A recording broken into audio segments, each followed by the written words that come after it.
Thank you, ladies and gentlemen. All right, your next witness. Yes, Your Honor.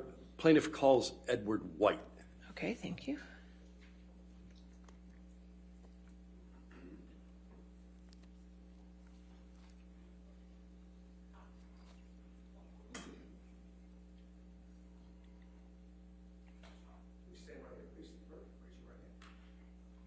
Do you solemnly swear or affirm to testify truthfully in this case on the penalty of law? Yes.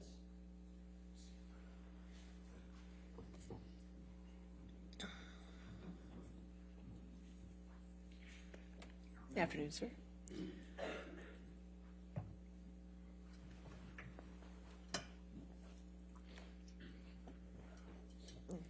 Good afternoon, Mr. White. Good afternoon, Counselor. Will you state your full name for the record? Yes, Edward White, Where do you reside? Los Angeles, California. How are you employed? Many years ago, I founded Edward White and Company, Certified Public Accountants, and I am the managing and senior partner of the firm. What is a certified public accounting firm? A certified public accounting firm is authorized by a particular state, in my case, California, to audit financial information and to certify the statements related thereto. What's the nature of the work that's done at Edward White and Company? It's diversified. It includes providing tax and related compliance services, that is to do the tax returns for the clients. That's both fiduciary, corporate, individual, as well as partnership work. We also are involved in providing financial statements for financial institutions and for governmental agencies. We, in addition to that, have a business management department and provide a wide variety of services in that capacity. Are you the Edward White of Edward White and Company? Yes, I am. Who do you employ? We employ a very talented group of professionals that have really amazing credentials. They have graduate degrees from NYU and USC in business administration as well as taxation. Many of my colleagues have been with the firm for over 25 years, in one case for 35 years. I'm very proud to be associated with this group of people. Who are your principal clients? We represent approximately 100 high net worth individuals and the companies that they own and operate. In addition to that, we do work for governmental agencies such as the Department of Justice, the state of Alaska, the state of California, and the city of Long Beach. What's your educational background? I started my college career utilizing the GI Bill. I served 4 years in the Air Force and was fortunate enough to have that opportunity. My undergraduate degree was in business administration, and I have a master's degree in business administration from the University of Southern California. After completing my graduate degree at USC, I took several tax classes, corporate, fiduciary, estate and gift, and subject matters such as that. Do you have any other experience with education? Yes, I was a former professor of accounting and taxation at California State University, located in Los Angeles, California. What kind of work do you personally do?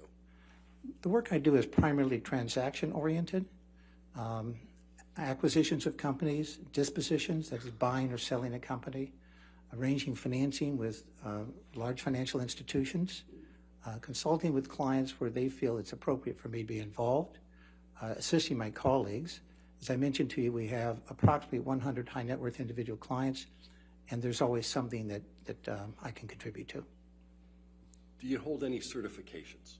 Yes, I'm certified in financial forensics by the American Institute of Certified Public Accountants. I'm also a member of the American Institute of Certified Public Accountants and the California Society of Certified Public Accountants. And of course, I'm a certified public accountant. What are financial forensics? That's an attempt to ascertain not only the facts, but what transpired as it relates to financial activity. So you do a study based upon financial records. You then look at contracts. You look at other financial information in an attempt to, once again, not only ascertain what the results were, but what caused the results. Have you ever previously testified in court? Yes, I've been accepted as an expert witness in both the California court and the federal courts, and I have testified in matters involving the Department of Justice and the FBI. Okay. Do you serve on any boards, or have you served on any boards? Objection, relevance, Your Honor. This witness is not being proffered as an expert in this case. All right. Wasn't This designated. is just a fact witness and not an expert witness. Fact witness, and it goes to credibility. I'll sustain the objection. I think we can move on. Okay. Do you know Mr. Depp? Yes, I do. How'd you come to know Mr. Depp? I met him because he was introduced to me by a senior executive at the Bank of California, Richard Smith. Do you work with Mr. Depp? Yes, I do. In what capacity? We are his business management firm. How long have you served in that capacity? By approximately 6 years. What does that role involve? Processing, managing his financial affairs. As you know, Mr. Depp is an amazing talent, internationally acclaimed for his work, but he relegated his financial activities to me and my colleagues, so we provide a wide variety of services for him. Do you do this kind of work for other people? Yes, we do. Numerous other clients. When did you first become involved with Mr. Depp?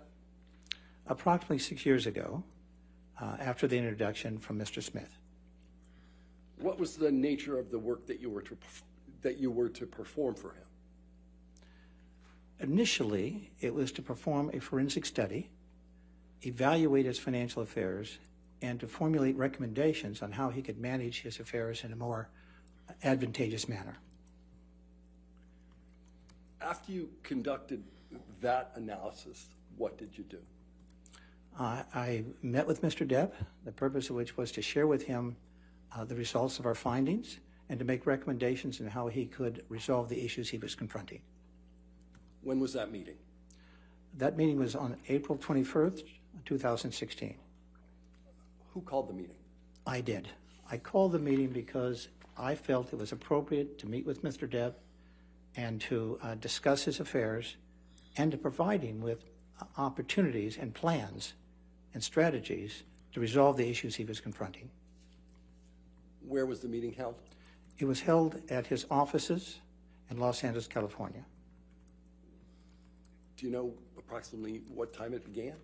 It began at approximately 7:30, and my recollection is there were 7 people in attendance, including Mr. Depp and myself.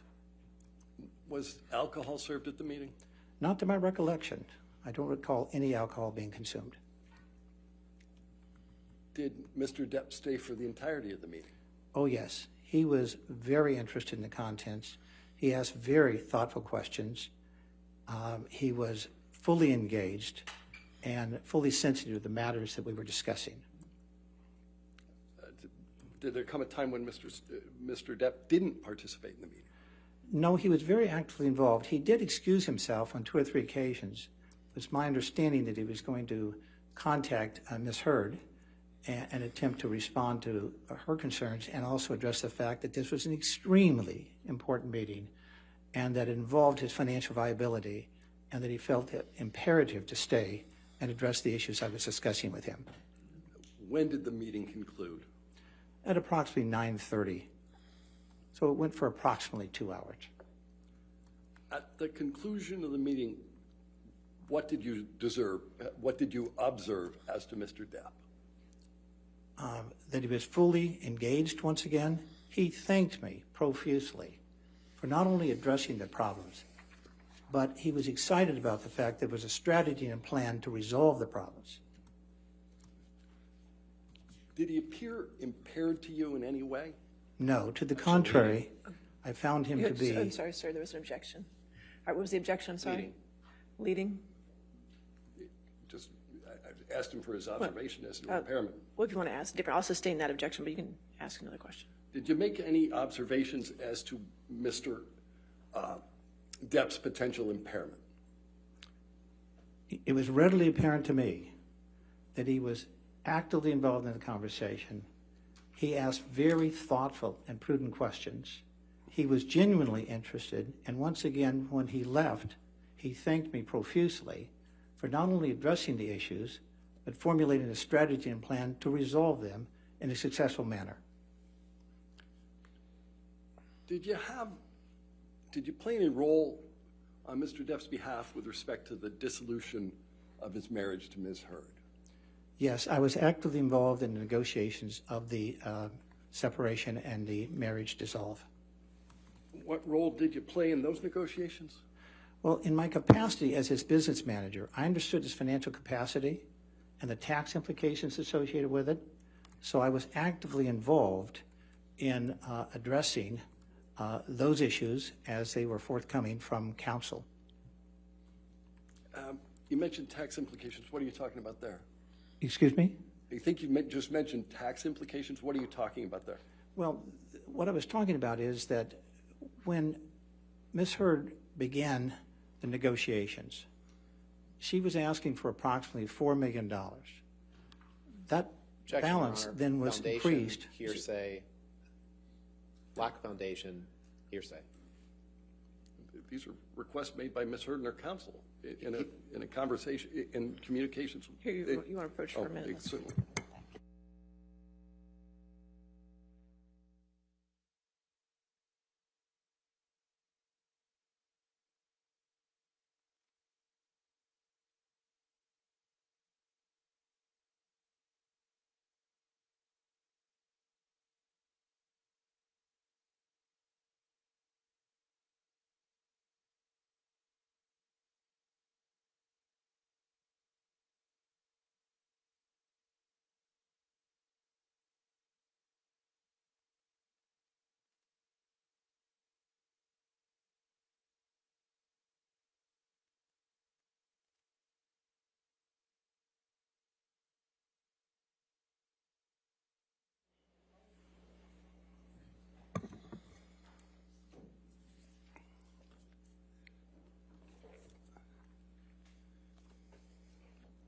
As a result of your involvement on behalf of Mr. Depp in the negotiation, what was your understanding of what Ms. Heard was looking for? She initially was looking for a consideration of $4 million, but her demand continually increased. It went from $4 million to $5 million. Then it went from $5 million to $5.5 million. Then it went to $7 million. And then it was $7 million, and she demanded that Mr. Depp also pay $500,000 to her attorneys. Then, after that consideration, she also said that all the community liabilities that were accumulated Objection, during the Your course of the Honor. marriage, which approximated Sorry, there's $13.5 an million. objection, sir. Whenever there's an objection, I'm sorry. If you can't hear it, I'll let you know. Okay? thank you, Your Yeah, no This problem, just sir. goes into his allegations of what she said, which Your Honor just instructed, sustain the objection on that. He has no foundation to suggest that. No knowledge of that. Your Honor, I understand that. I asked his understanding. All right, I'll overrule the objection. Go ahead. May I continue? She'll tell you yes. Yes. Go ahead, yes. Thank you, Your Honor. He learns very well. So the next demand was that all of the community liabilities that were unresolved, approximately $13.5 million, that Mr. Depp had to pay those liabilities in its entirety. So at that point, she was demanding $14,250,000 of consideration, and then it got worse. The next demand was that all of this consideration be paid to her free of taxation. And counselor, for him to pay $14,250,000 to Ms. Heard, that would require him to earn approximately Objection, Your Honor. $30 million. This is so far beyond the scope, so far beyond his foundation of what was discussed. All right, I'll sustain that last answer. All right. Next question. Did you make a proposal as to how payments would be made to Ms. Heard? Yes, I did, and they were initially contemplated to be paid directly to the charities, the Children's Hospital of Los Angeles, for the benefit of the children who required severe medical service, and to the ACLU. During the course of the negotiations, one of the demands, because the contract changed, was that the payments be made directly to Misheard. Did you have any personal involvement with either the ACLU or the Children's Hospital? Yes, I did. What was that? Mr. Depp directed me to issue two $100,000 checks directly to the Children's Hospital Los Angeles. I knew that he was involved and supported their efforts and appreciated his service. In addition to that, he directed me to contribute $100,000 to ACLU. In accordance with his instructions, my colleagues drafted the checks, I executed them, and they were delivered to the two charities. Did you continue making payments to either of those charities on Ms. Heard's behalf? No, in fact, I was chastised for making the payments by Ms. Heard's counsel and told that the payments in the future had to go Objection, Your directly Honor. to her. This is clear hearsay. He's not answering the question. I would ask for you to instruct him to answer the question No. and not expound upon his. I'll sustain as to hearsay. Next question. What role did you play with respect to the payments ultimately made to Ms. Heard? We supplied the payments to Ms. Heard in accordance with the agreement, either on or before the date in which they were required to be paid. The first payments made to Ms. Heard was $2 million in 2017. Then in April of 2017, another payment of $1 million made payable directly to Ms. Heard was made. Then in August of 2017, another $1 million was paid directly to Ms. Heard. Then in November, $500,000 was paid directly to Ms. Heard. My colleagues drafted those checks, I executed them, they were delivered on a timely basis. Therefore, in 2017, she was paid $4.5 million directly paid to her. Then on February 1 of 2018, she was paid the final installment of $2.3 million for total payments that went directly to Ms. Heard of $6.8 million. Do you know when this lawsuit was filed? Yes, it was filed in March 1, 2019. Were the payments that were made on Mr. Depp's behalf directly to Ms. Heard the only economic benefit she received? Objection leading. I haven't heard the, go, I'll overrule the objection for us now. Go ahead. Were the payments made on to Ms. Heard the only economic benefits that she received from the settlement agreement? No, as I shared with you earlier, Mr. Depp was required to pay $500,000 to Ms. Heard's counsel, which he did in a timely and respectful manner. He was also required to pay all the community liabilities, which accumulated during their 15-month marriage, was approximately $13,500,000. So he paid all the community liabilities. She paid none of them. That's why you have to aggregate the money that was paid directly to her, the money that was paid to her, to the charities on her behalf, the money that was paid to her attorneys, and the relief of all these liabilities that he had to satisfy. That's why I said to you, Counselor, that the total consideration paid to her was $14,250,000, and she demanded that that payment be made free of taxation, that Mr. Depp would have to satisfy all the tax liabilities. How long were they married for? They were married for 15 months. Okay. Were the payments that went to Ms. Heard the only payments that you've made on Mr. Depp's behalf? No, we satisfied all of his obligations, so it was very customary for us to pay everything that Mr. Depp was obligated to pay. Are you familiar with an entity known as 2020 Wine Merchants? Yes, I am. Why are you familiar with it? It's a prominent purveyor of wine in Los Objection, Angeles, Your Honor. California. Foundation, hearsay.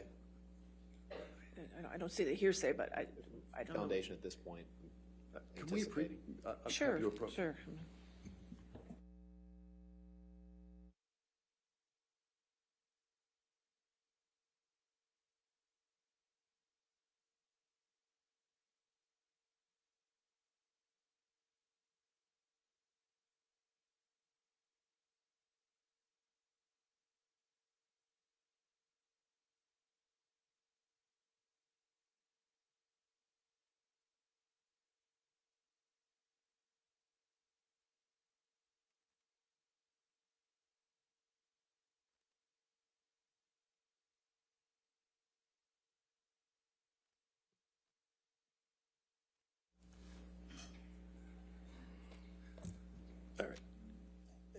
think where we left off is I asked you, how were you familiar with 2020 wine merchants? And if that's not what I asked you, that's what I'm asking you now. 2020 is a highly recognized purveyor of wine in Los Angeles, along with other companies. What involvement, if any, did you have with 2020? I satisfied the liabilities that Mr. Depp incurred, which at the dissolve of their marriage was approximately $160,000. Do you continue to pay Mr. Depp's wine bill? Yes, I do. We pay all of his obligations, but his wine bill has shrunk to virtually zero because he does not consume that much in the way of wine. He's made a few gifts around Christmas time, but his wine bill has gone to virtually zero.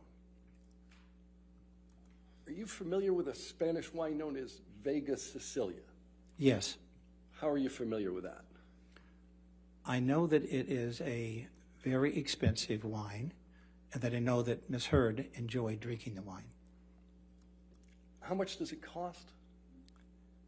The cost of the wine is approximately $500 a bottle. Were you ultimately charged with paying for the wine that was served on at the birthday party on April 21, 2016? Yes, I was. We rendered the Objection, payment for that foundation. balance. Excuse Oh. Oh, I'll overrule the objection. It's fine. How many bottles of Vega Sicilia were served? At Miss Heard's request, she ordered 5 bottles of the wine and 8 bottles of other wine, so a total of 13 bottles of wine. Thank you, Mr. White. I have no other questions All right, of this cross- witness at this time. Cross-examination. Thank you, Your Honor. Good afternoon, Mr. White. Good afternoon, Counselor. Your firm has been paid millions of dollars by Mr. Depp and his companies since you were first retained in 2016, correct? Correct? And in fact, you're being paid for the time that you're sitting on that witness stand today, aren't you? No. Well, you charged the time that you spent in connection with legal proceedings in this case, correct? That's correct, but I charge for my time. Yeah. And it's the right. same time You answered that my I would question, sir. In charge- fact, you charge $710 an hour for your time, don't you? Counselor, if you'll let me complete my answer, I'll No, be happy to respond.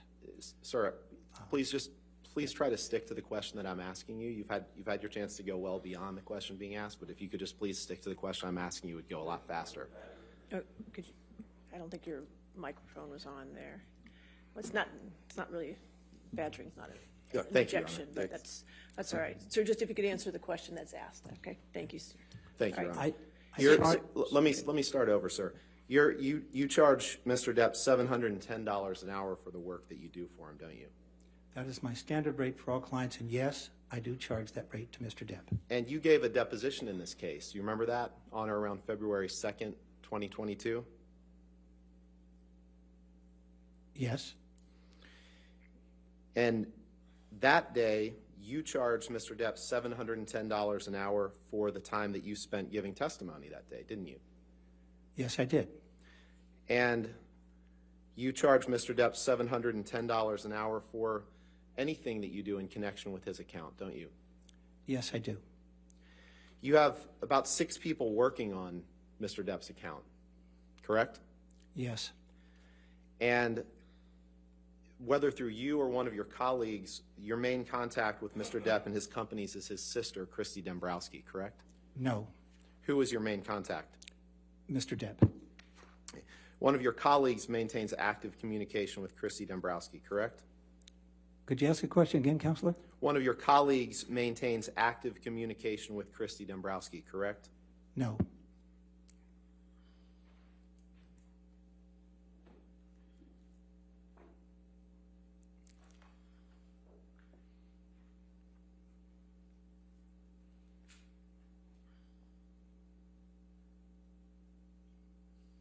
May I approach, Your Honor? All right, yes, sir. Thank you.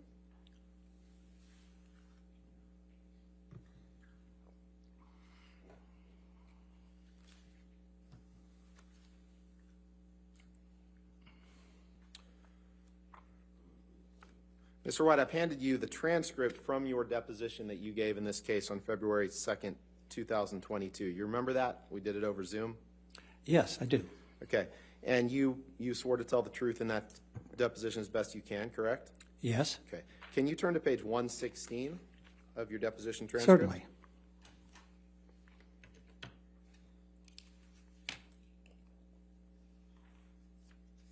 Did you say 16, Counselor? 116, 116.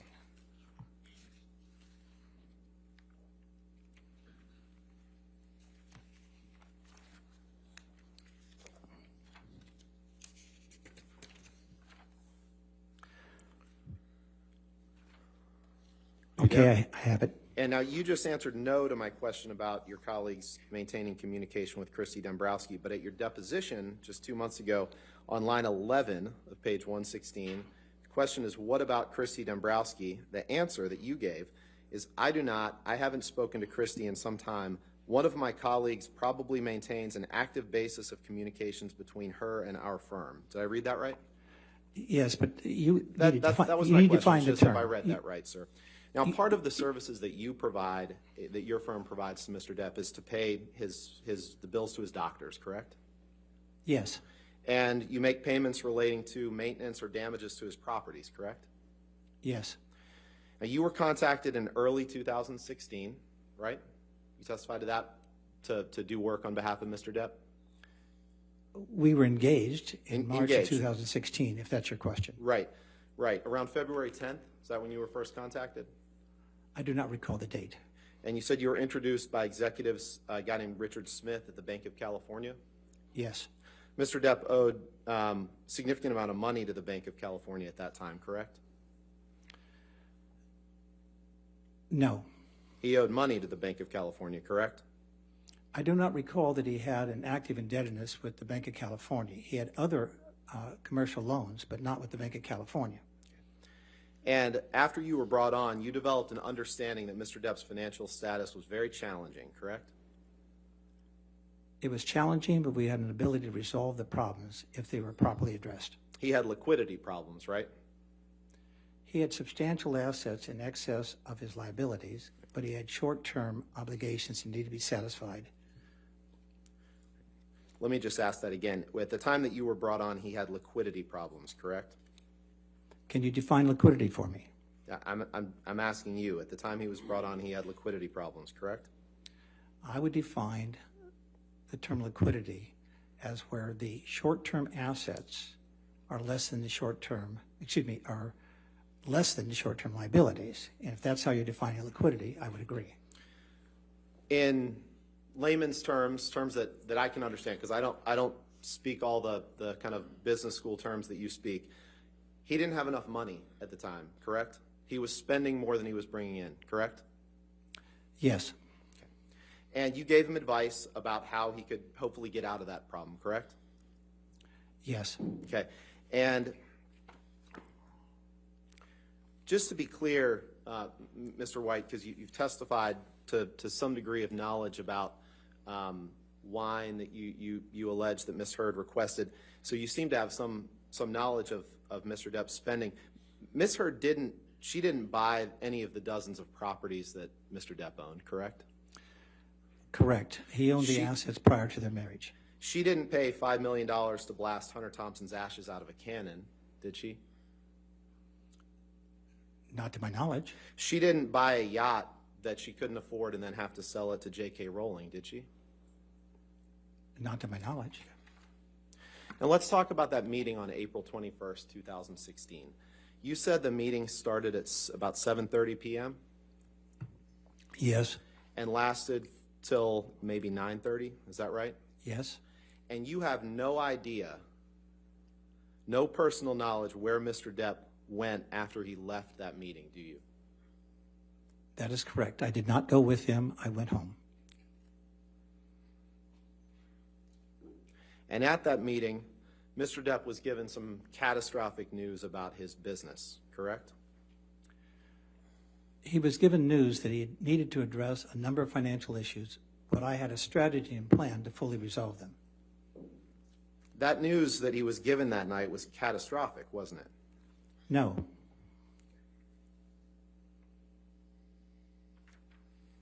May I approach, Your Honor? All right, yes, sir. Thank you.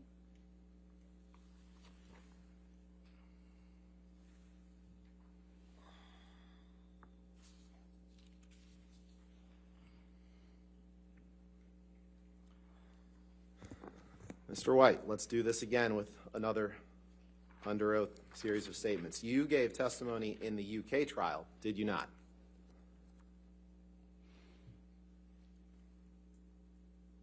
Yes. And that testimony was under oath, correct? Yes. All right. And in front of you, I have your testimony from the UK trial, and you gave that testimony on behalf of Mr. Depp, correct? I gave it honestly. Okay. You gave it on behalf of Mr. Depp, correct? You were one of his witnesses called. That is correct. Okay. Can you please turn to page 865?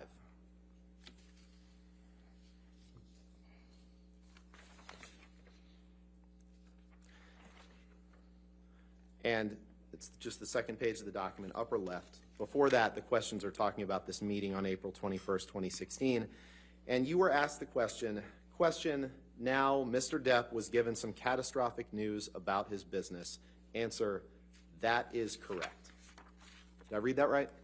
You did, but remember, That was just when my I get a question. chance You to answered my respond, question, sir. You answered I my did not question. define that term. Sir, you'll have a chance, the attorney will get back up and redirect you, okay? So if you could just answer his question, that's fine. And the reason I'm asking, sir, is because you just gave the exact opposite testimony here. So that's why we pointed that out. Now, you, at this meeting, you had a discussion about his financial affairs and a necessity to formulate a revised business strategy and plan, correct? Yes. And you talked about the following financial information. You talked about bank obligations and tax liabilities, right? Yes. Which means money you owe to either the government or banks, correct? Yes. You talked about assets that he needed to sell, correct? Yes. Properties and things like that he needed to sell to generate money. Correct. You talked about ways to reduce spending, correct? Yes. And you talked about how to get new engagements, correct? Yes. How to get new gigs, right? Not how to get them, but The I need to encouraged get him to get them. I'm not an Understood. agent. I do appreciate not that. procure his engagements. And understood. You talked about the need to get new gigs to generate additional money to help address these financial woes that he was experiencing, correct? Yes. You also told him at that meeting that his taxes, he hadn't paid taxes in years, correct? No, that's not correct. That he had not paid any taxes in years is not correct. That he was significantly delinquent in federal tax obligations dating back years, correct? I don't know how you're defining years. There were delinquent liabilities. I addressed them and formulated a plan.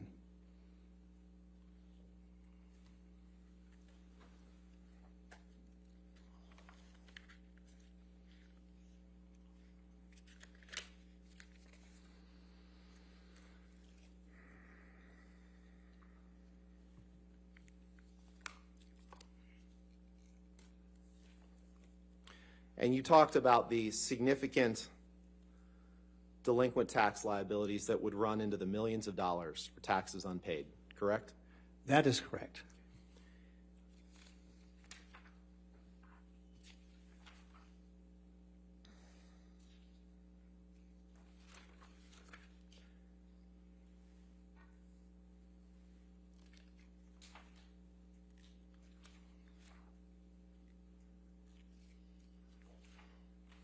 And so after receiving this catastrophic news, as we discussed, you have no idea where Mr. Depp went when he walked out of the doors of his office, correct? I do not know Okay. where he went. Can you pull up Plaintiff's Exhibit 936, please?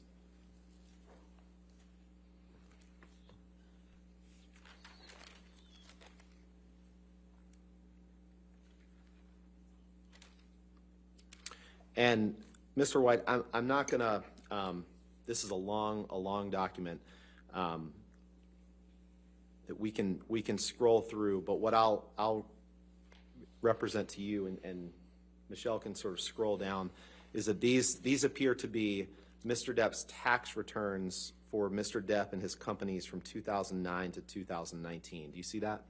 Yes? And these are returns as part of your role as his CPA firm now, his business manager firm now. Your firm prepares these tax returns, correct? Yes, And you maintain these tax returns in the ordinary course of your business, correct? that is correct. Your Honor, I know there's going to be plenty of redaction to do, but I just would like to move these into evidence. I don't plan to publish them or anything at this point. Objection, Your Honor. Here, you want to approach? Sure.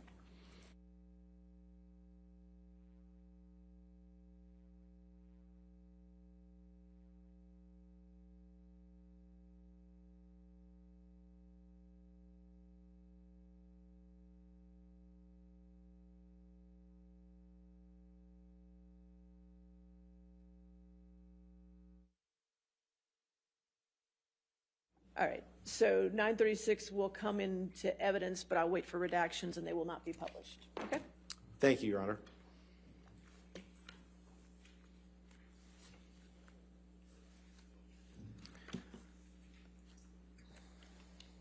Now, Mr. White, you understood that Mr. Depp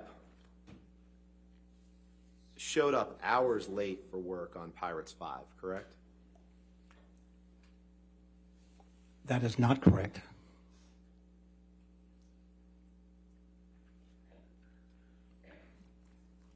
Are you familiar with Tracy Jacobs? Yes? That's Mr. Depp's former agent, correct? Yes. And at the time that she was serving as his agent, part of her job responsibilities, to the best of your understanding, was to communicate with you about Mr. Depp's financial affairs, correct? To the extent she had knowledge, Right. yes, she would communicate. And you and she did communicate about Mr. Depp, correct? During the period of her engagement, yes, we did communicate. Okay. Can you pull up Defendant's Exhibit 874, please, Michelle?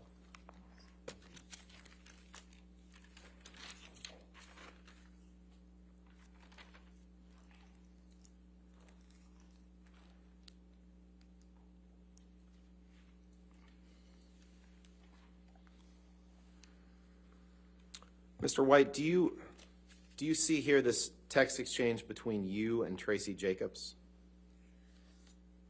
Yes. And your texts are in white and Miss Jacobs are in blue, correct? Yes.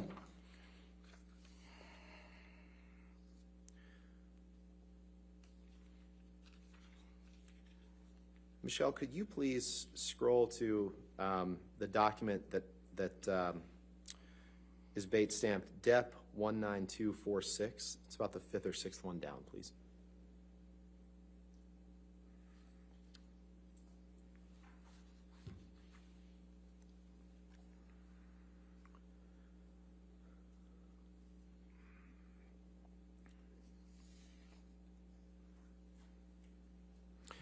Mr. White, do you see here the third text down from Tracy Jacobs to you saying, thanks, I got a call from Disney last week saying he showed up 5 hours Objection, Your late Honor, for hearsay. ADR.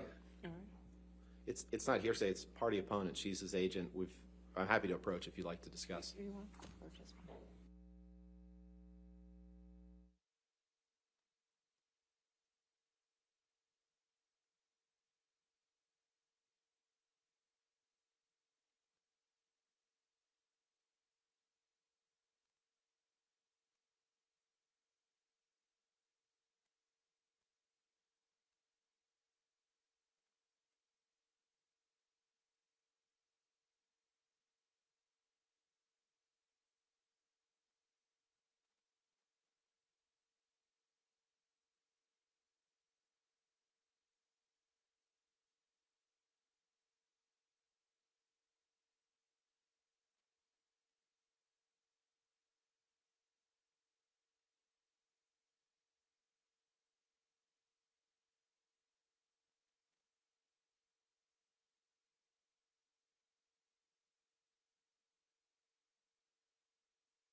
Mr. White, we just saw the text that I started reading. Do you remember that text?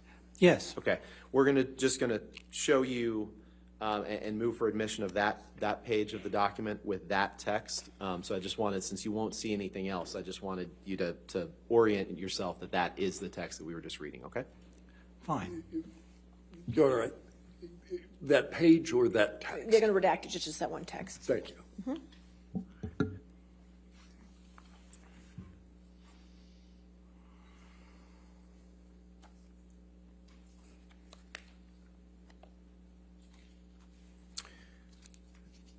Your Honor, I would move for admission of this document as, I guess we could call it Defendant's 874A. Okay, 874A with the redactions, all right, thank you.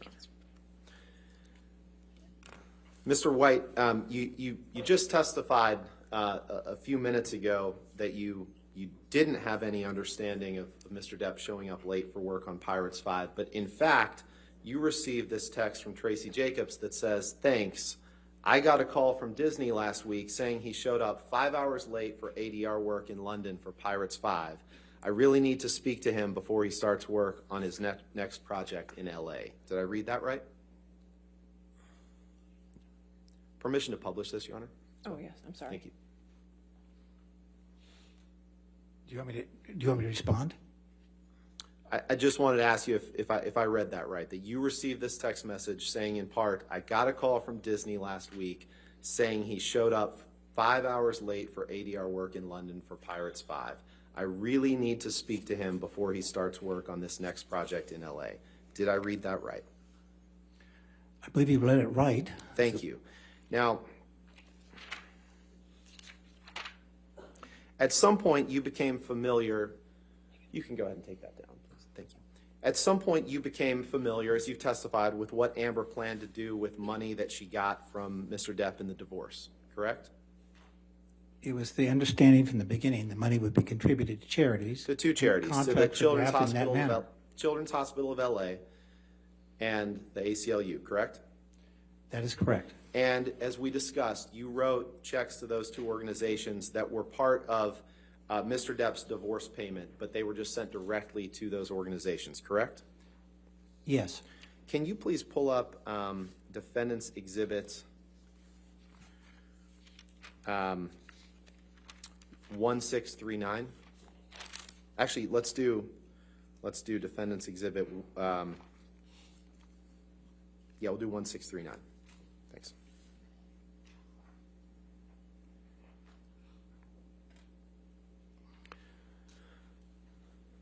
Mr. White, this is a letter from you to the ACLU Foundation dated August 24th, 2016, correct? Yes.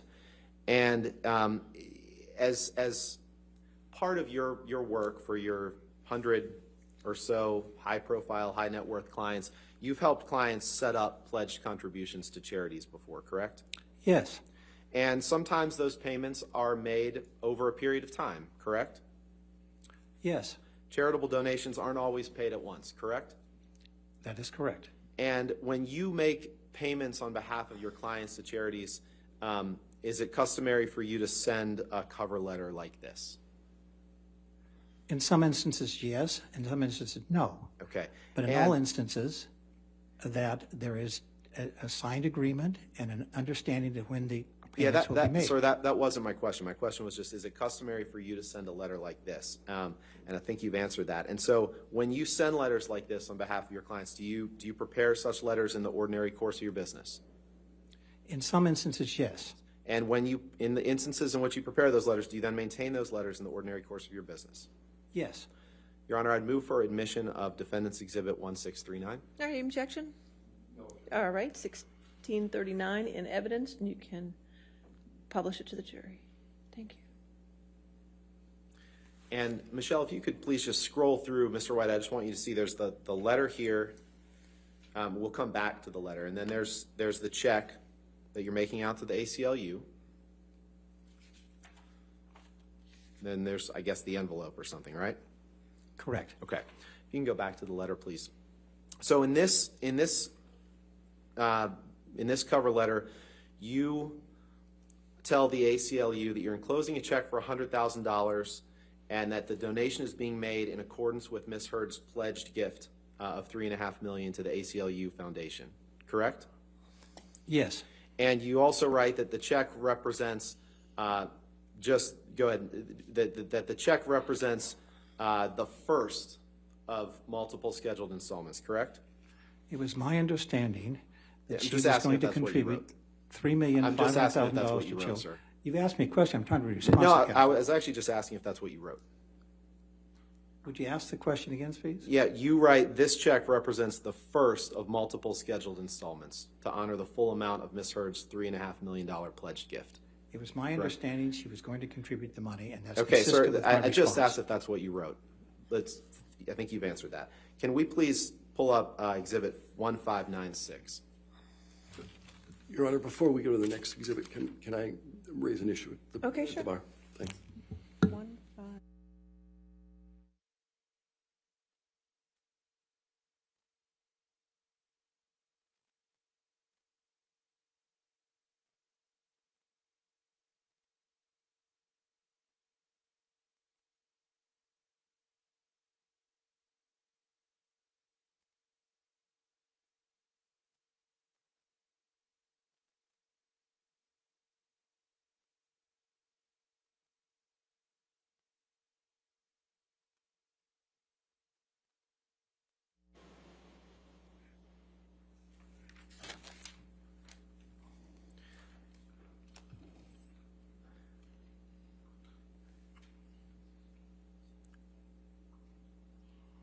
Mr. White, is this a letter similar to what we just looked at for the ACLU, a letter that you wrote that accompanied the check that you sent to the Children's Hospital of Los Angeles Foundation? Yes.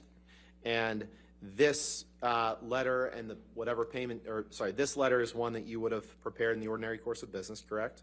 Yes. And you would have maintained this letter in the ordinary course of business, correct? Yes. Your Honor, I'd move for the admission of Exhibit 1596. All right, 1596 in evidence. You can publish it to the jury. And Mr. White, this letter also says at the bottom that it represents, the check that accompanies this letter represents the first of multiple scheduled installments to honor the full amount of Misheard's $3.5 million pledged gift, correct? When I composed the letter, that was my understanding that she was going to give $3.5 million to Sir, charity. you're really not answering my question. My question was simply, I understand that you want to speak your own narrative here, but my question was simply that this letter says that this check represents the first of multiple scheduled installments to honor the full amount of Misheard's $3.5 million pledged gift, correct? We can both read the letter, and the answer is yes. Thank you, sir. Now, you hosted a dinner with Mr. Depp and Adam Waldman in 2016, correct? I do recall that. And that was the first time that Mr. Depp had been introduced to Mr. Waldman, correct? I do not know that, to be factual. Now, you are not an expert on California divorce law, right? Correct. And you're not an expert on the division of marital property in California, correct? I'm not an expert, but I've been actively involved in numerous cases involving the disillusionment of marriage and the related proceeds are distributed to each respective party.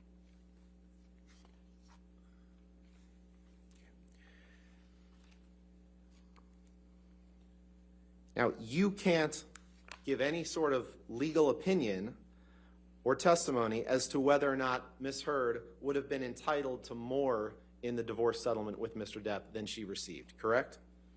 I'm not an attorney at law. Okay. I don't render legal opinions. So, you've never met Amber Heard, correct? That is correct. The first time you've ever seen her in person is here in this courtroom this afternoon, correct? That's my recollection. And you have no personal knowledge of whether Mr. Depp engaged in domestic abuse against my client, correct? I've never witnessed him involved in any abuse, and obviously I've never met her. I could not respond to that inquiry. So the answer to my question is that it's correct, that you have no personal knowledge of whether Mr. Depp engaged in domestic abuse against Amber Heard. That is correct. I have no knowledge. Nothing further. Period. All right, redirect. Mr. Dennison? Can we pull up defendants 1596?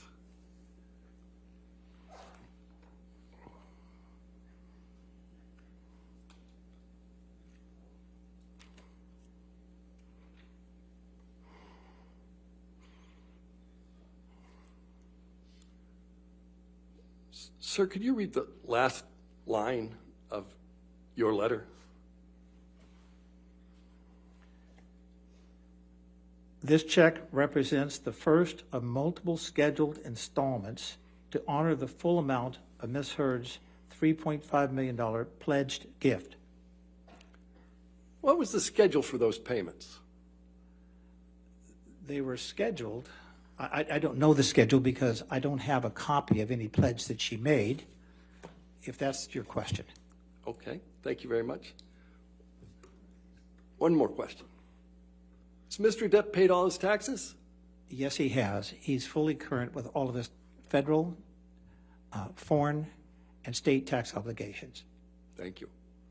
All right, no further questions, Mr. No Dennison? further questions. All right, is this witness subject to recall? No? All right, Mr. White, you're free to go. Thank you, sir. Just be very careful stepping down there, okay? Thank you, Your Honor. Thank you. Have a good day. All right, your next witness is remote witness, correct? Yes. All right, let me just give him, don't, wait a moment.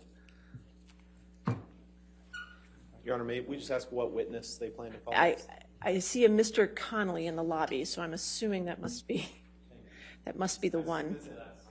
Okay, good. Good, I'm glad we got that one. All right.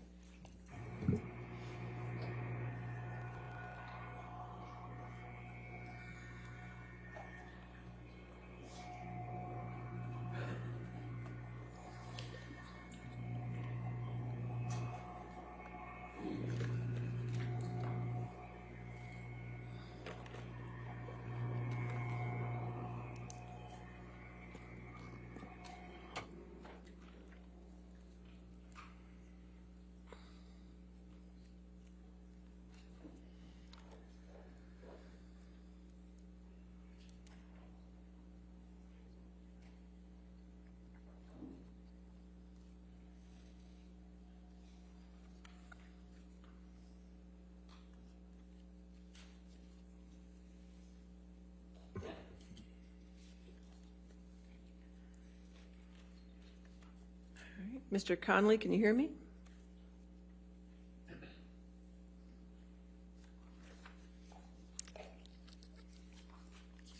Hello. Yes, sir. Yep. Hi. Yeah. Can you turn your camera on, sir? Okay. There we go. There we go. All right, sir, if you could raise your right hand. Do you swear or affirm to tell the truth under penalty of law? I do. All right. All right, and good afternoon, Mr. Connolly. Good afternoon. And would you please state your full name for the record? Malcolm Connolly. And Mr. Connolly, where are you testifying from at the moment? From home, Essex, UK. And where do you live? I live in Essex, UK. Mr. Connolly, what is your occupation? At present, close protection operative. I've had a couple of professions. I'm a bricklayer to trade. I was in the corrections facility, Pentonville, HMS prison. But right now, yeah, I'm a protection operative. Okay, and can you tell us a little bit, just generally, what that means? It means looking after the personal well-being, physical well-being of any client you're detailed to. And how long have you been in the personal security business? 25 years. Over the course of those 25 years, have you had any other kinds of jobs? Yeah, as I said, I was a corrections officer for Her Majesty's Prison. Are you familiar with the plaintiff in this case, Johnny Depp? I am, yes. And how do you know Mr. Depp? I know Mr. Depp maybe about 23 years ago, 24 years ago. I worked for a company called Music and Arts. The guy who owned that company was Jerry Judge. Jerry started working with Johnny way back in the early days, and I was detailed with looking after Johnny's ex, Vanessa Paradis, and Jack and Lily Rose, Johnny's kids. And my job was just to make sure they were safe when Johnny was at work. So that job, after about a year and a half, 2 years, Johnny asked me to go with him directly, and we'll find someone else to do the kids and that. And that's how I came across Johnny. That's how I personally met Johnny Depp. Can you ballpark for us about what year that was? Oh, 2006. Okay. And can you generally just tell us a little bit about what you do for Mr. Depp as his security guard? I will escort Johnny to everyday public places. Make sure he's okay. Make sure he's not in any danger. First of all, do the recce. You go along first. There's usually a two-man team. It's a two-man detail. You go along, do your recce, make sure all the ins and outs are sorted. No compromises. Any risks involved, do a risk assessment.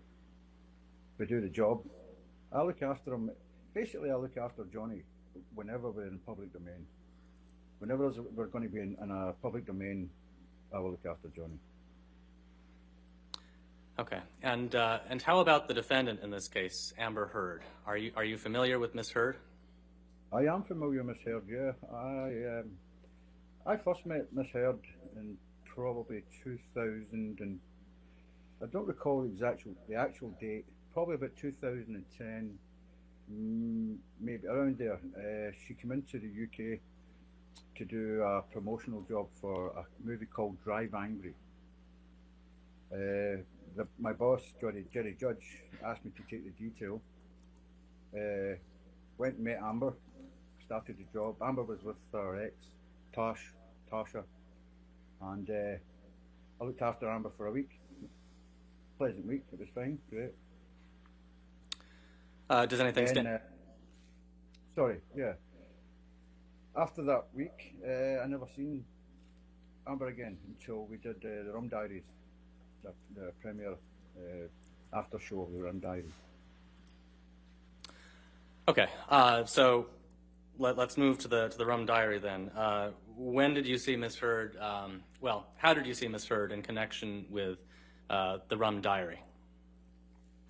We done the Rum Diary premiere. We went to the after show party. I'm busy working, doing my job, myself and Jerry Judge. Seen Amber across the floor. Amber seen me. Just basically come across the floor, said hello, how are you doing? The usual chit chat. We chit chatted for a minute or two. Johnny asked me how I actually knew Amber. Explained. That's the last I spoke to Amber that night. I was too busy with Johnny. I was doing my job, Did you know at the time, and let's back up for a second. Where was that premiere? Do you know what? I don't recall. I think it was in LA. Okay. I don't actually recall. Okay. Did you know at the time of that premiere in probably LA, but possibly somewhere else, did you know at the time that Mr. Depp and Miss Heard were seeing each other romantically? No, I didn't. I actually didn't. I mean, I surmised that there was a spark there, It wasn't until maybe a few days later, a few nights later, we were at a dinner party somewhere, a promotional thing, and Amber and Johnny were basically, sparking up. They were getting together. Then I sort of assumed that there was a romance happening there, budding there, Okay. Over the course of Mr. Depp and Ms. Heard's relationship with each other, about how often would you say you saw them together? Well, in the beginning, actually not a lot, you know, not a lot. Maybe once a week, twice a week at a push.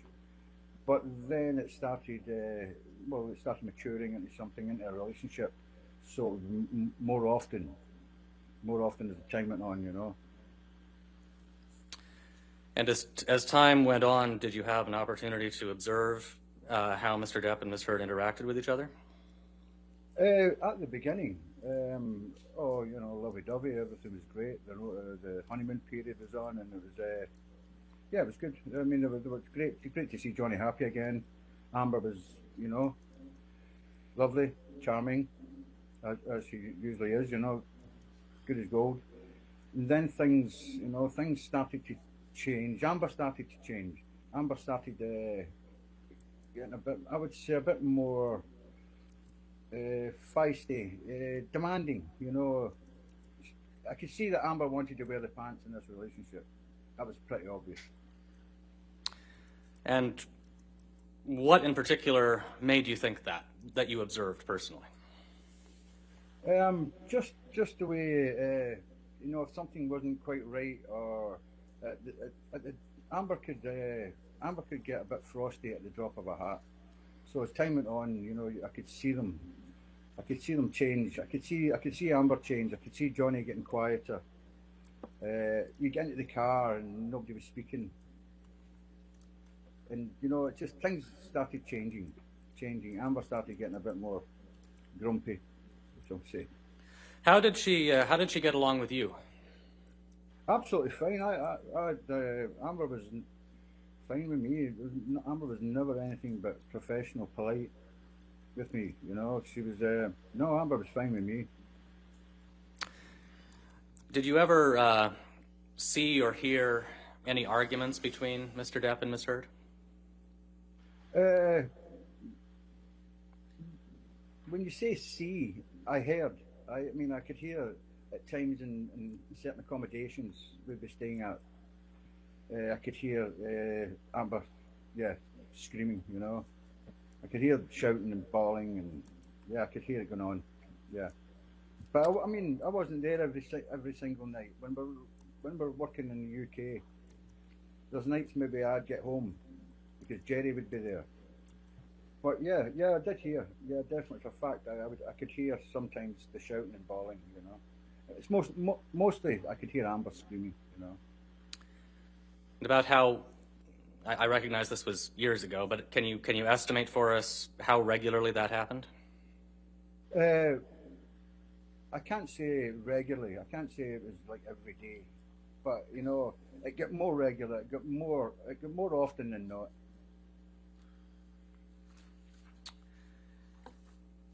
Did you ever witness any physical violence between the two of them? No, never. I've never seen any physical violence. It's not a thing. It's not a thing people would do in front of security. It's not a thing that would happen in front of myself or Jerry Judge or Sean Bett or something. It just wouldn't happen. It wouldn't happen. No, I never seen any physical security. I never seen any hands-on. No. Okay, what do you mean you never saw any hands-on? Well, I never seen any slapping or grabbing or punching or hitting. I never seen any of that physically. I'll tell you what. There was an instance, maybe two incidents that come to my mind. One incident was on a private plane. I can't recall if it was a domestic flight or an international flight. I'm sitting, Johnny and Amber, or Johnny, whoever he's flying with, will sit up at the foretable. There's a foretable up aft, and myself and my colleagues, we'll sit down the forward end of the plane. So I usually look up the fuselage that way, with my back to the nose. Amber had her back to me, Johnny sitting across the table, and there's a bit of bickering going on. I can't hear because, you know, you're talking about jet craft. I can't actually hear, and it's more animated than verbal. And I see a lighter, a plastic lighter, bounce off his chest. Boom, bounce off his chest. So right away I think, well, this is going to escalate. Or it's either going to go one way or the other. I don't think it came to much.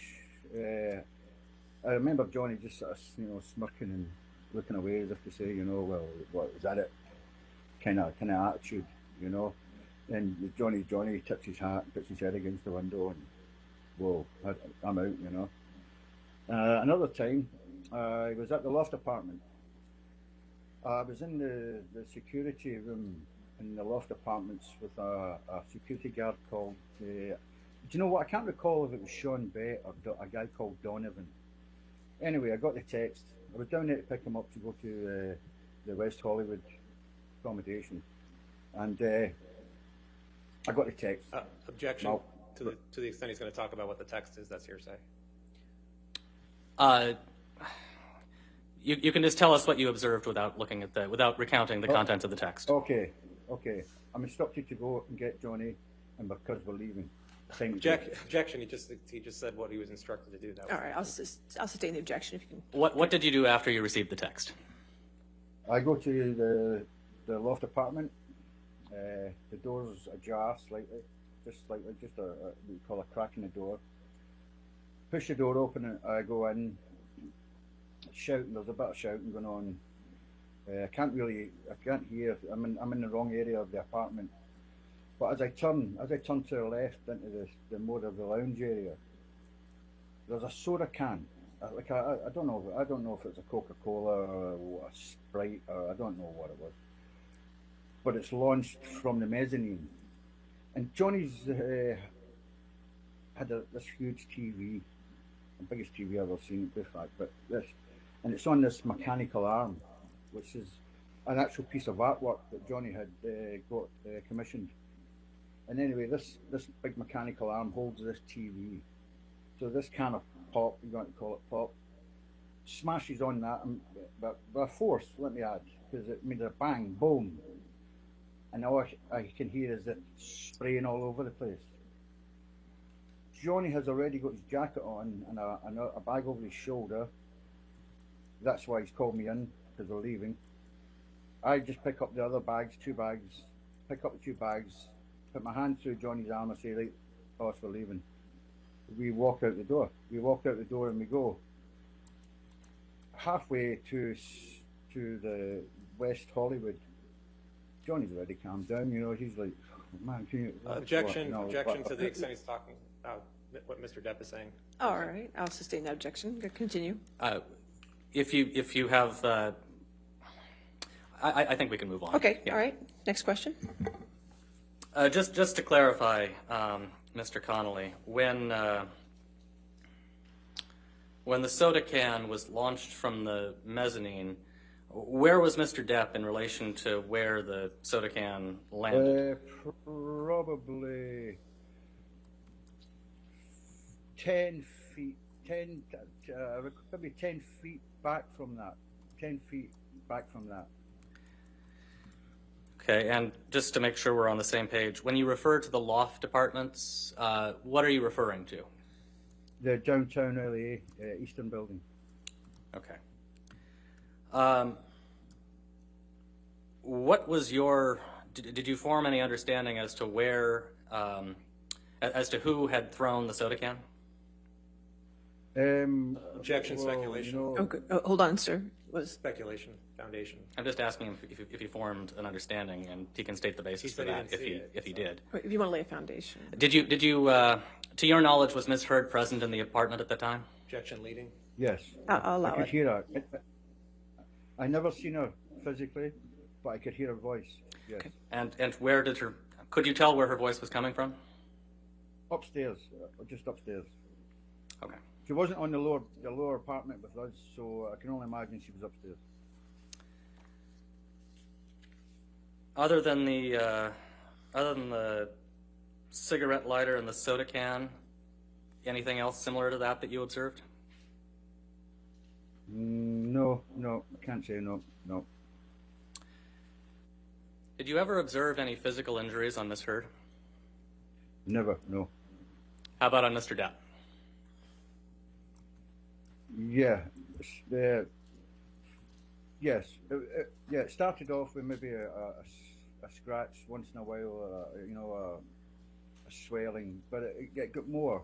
It got more. Yeah, I'm not talking. He was marked every week or every 2 weeks, but yeah, he sustained marks. Yeah, definitely. He was getting marked. And can you describe for us what you can remember?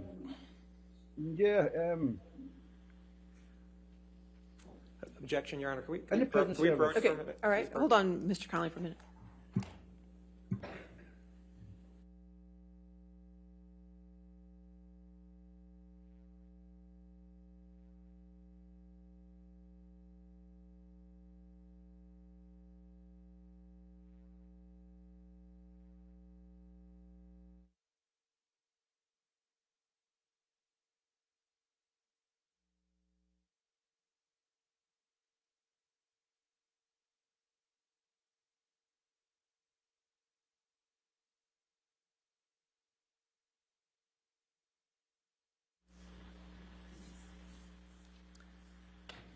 So, Mr. Connolly, you can continue responding. I think the question was just, can you generally describe for us what you remember about the marks you saw on Mr. Depp?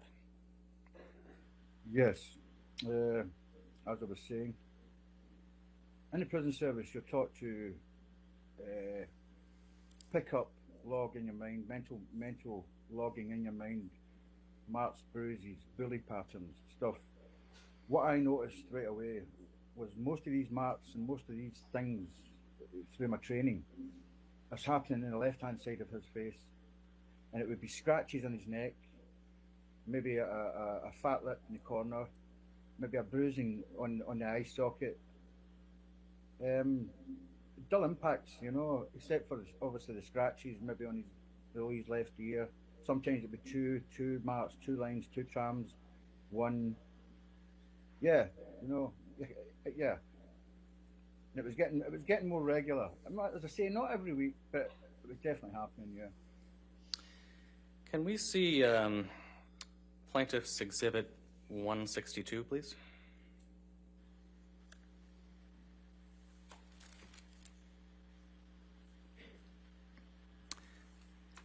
And Mr. Connolly, are you able to see the picture on? I assume you can see it on your screen. Yeah, just can I think, please? Yeah, hi, yeah. And do you? That is, yeah, I know that picture. I took that picture. You took the pictures on the yeah, I took the picture. Can you just quickly tell us what this picture is?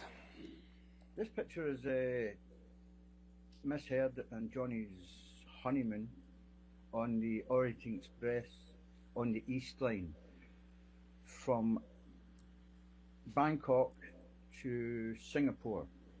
You travel through Malaysia, stopping at Kuala Lumpur and a few other places on the way down, and that is in the dining coach, I think. Yeah, dining coach. That's what that is. The guy on the left there with the silver band around he's the waiter. He's the waiter, the detail to look after us. The guy in the bow tie, he's guest relations manager. Mr. Connolly, just hold on one second. Before we continue describing the document, I'd move for the admission of Plaintiff's Trial Exhibit 162 and that it be published to the jury. Any objection? I'd like to approach it. Okay.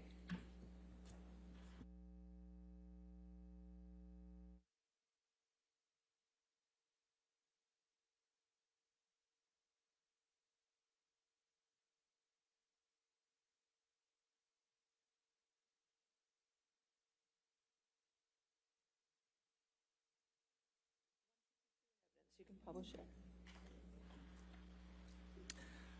All right, and Mr. Connolly, I apologize for cutting you off, but could you just continue to describe for us what we're looking at in this picture?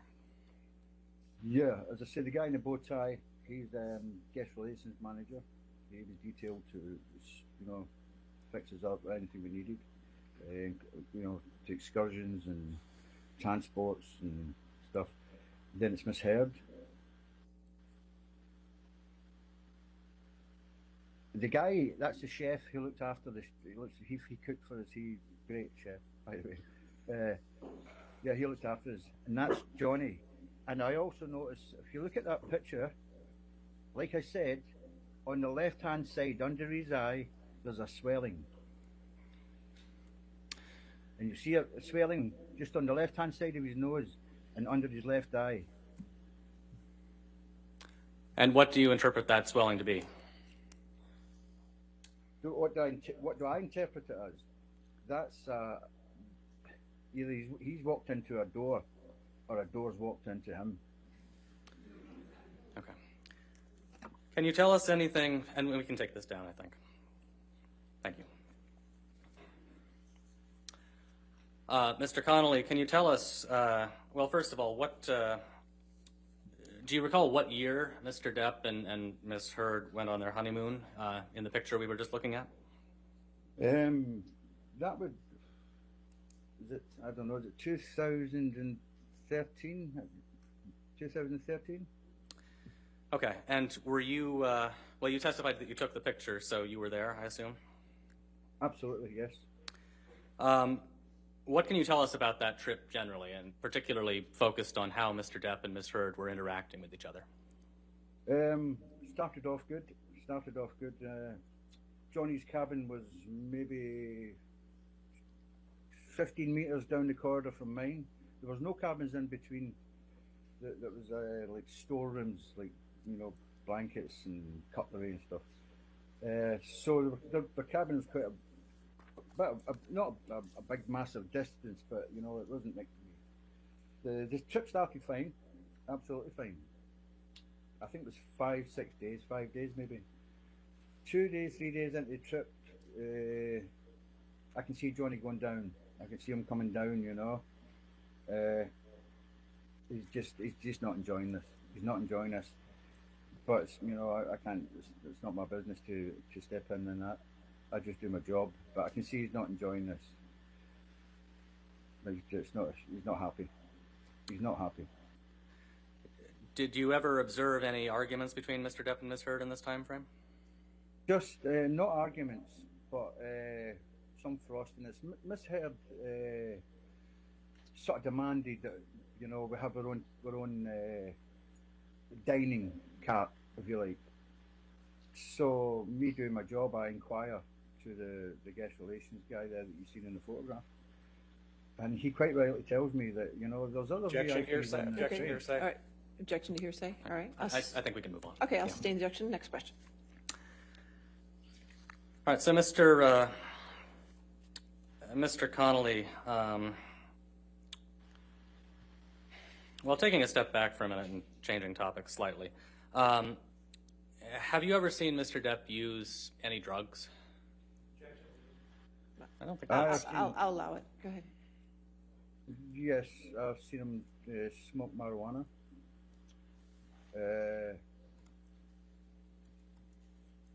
I had my suspicions. I have my suspicions that when he goes off to the bathroom, he probably does a bit of cocaine.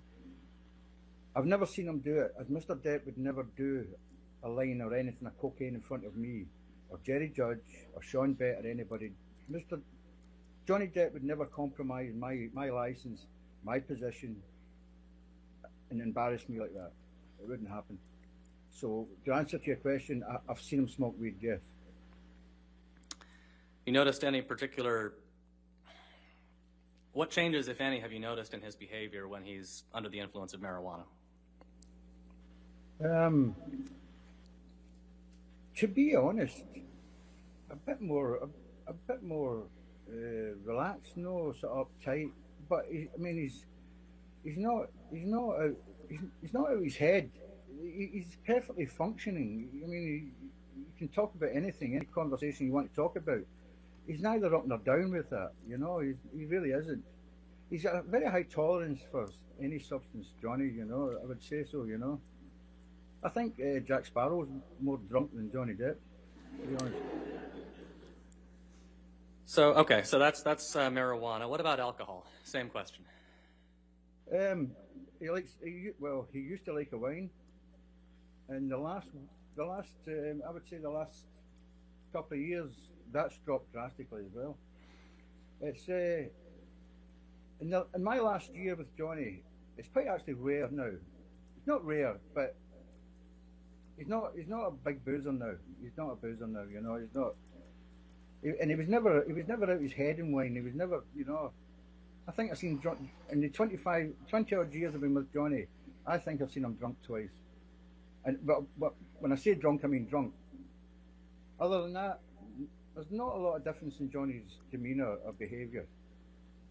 Whether you're drinking alcohol or smoking weed, you know. Okay. And finally, same question for the time periods when you formed the suspicion that he was under the influence of cocaine. Sorry, what was that? Sorry, could you ask me that again? What changes in his behavior, if any, did you observe on those occasions when you suspected but didn't know for sure that he was under the influence of cocaine? Well, again, due to the training I had in, you know, the HMP prison service, it just seemed a bit more, I don't know, happier, up, not so down, you know. But I wouldn't say he's not leaping around kicking his heels or anything. You know, you pick his guitar up and then he gets right into his guitar, and there's no major changes really. You know, he's fine. You know. Okay. Now you mentioned you traveled with Mr. Depp and Misheard on their honeymoon on the Orient Express. Where else have you traveled with them? Well, all over the world, Japan, China, Germany. I've been all over the States. Went to an interesting little place, Hicksville. That's an interesting story. Yeah, all over the world. Australia. Went to Australia. As far away as that. And let's take that one at a time. Hicksville, you said? Yeah, Hicksville. Yeah, it's a funky. I remember it. I remember Hicksville because it was a funky. It's a real funky place, you know. With Amber and Johnny, they've decided they're going to go to Hicksville for you know, a day and a night, I think it was. So we all off the trot. Amber and her friends all head off, and well, Amber travelled with Johnny, but her friends all head off. I followed. Johnny wanted to drive his own, a beautiful big customised Plymouth. I think it's a 58 or 50. I don't, not an expert, but he had to customise. So he wanted to drive this car. Myself and his assistant at the time, Nathan Holmes, we use another of Johnny's cars, and we follow behind. We get to Joshua Tree, Hicksville. Stunning as you can imagine, but it's done in a very funky theme. All the caravans are different themes. You know, like mine was an old railway caboose with the old fairground fortune teller head that turns around and stuff, all that kind of stuff. Johnny's and Amber's caravan were maybe about 15 metres from mine, maybe 20 metres, and that was done in like the 1950 styles, you know, like kitschy 1950s kind of thing. And the rest of the caravans were all, you know, like zombies coming out the ground, and it was craziness. Anyway, we go there. There's a lot of booze. All the booze comes up. Party starts. Well, sort of sitting around in the sun, messing around. Party starts. So there's loads of booze and weed, and I think mushrooms, some psychedelic mushrooms or whatever. That's going around. But the night gets a bit ruined as I'm watching exactly what's all happening. Everybody's happy, you know, Johnny, Amber, everybody's happy. As I'm watching what's happening, I can see Johnny and Amber getting a bit animated. And they were probably about maybe 25 feet from me. So I approach, and I've been working with Johnny that long. I don't have to really say anything. I only have to look at his face. And Johnny can talk to me through his face. He doesn't need to say a word. So I know what's happening. So, like, and I say in a low voice, guys, let's keep this private. Let's start walking towards the caravan. Let's take this away from here. As I'm walking ahead, just going ahead, I can hear sort of bickering behind me. Johnny's trying to talk in his low tone, keep things a bit quiet. But Amber's getting a bit more loud, a bit more narky, So anyway, I get them to the caravan, I put them inside, and I go up to my caravan. That's it. Don't hear anything, don't see anything until the next morning. We sit around the pool, a couple of hours, and we head back to LA. What Mr. prompted you Mr. to? Moniz, before do you have a lot of direct still left in this matter? Not terribly much more, maybe 10 to We're going to 15 take our minutes. afternoon break then. Ladies and gentlemen, let's go ahead and take your 15-minute afternoon break, and then we'll come back and continue with the testimony, okay? Don't do any outside research and don't talk to anybody.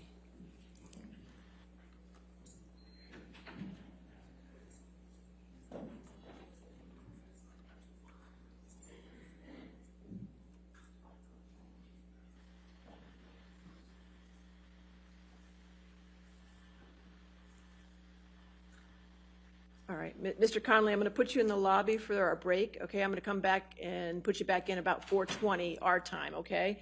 In about 17 minutes, okay, sir? All right, just don't discuss your test. Okay, Your Honor. All right, just don't discuss your testimony with anybody till then, okay? Okay, thank All you. right, thank you.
All right, are we ready for the jury? Okay.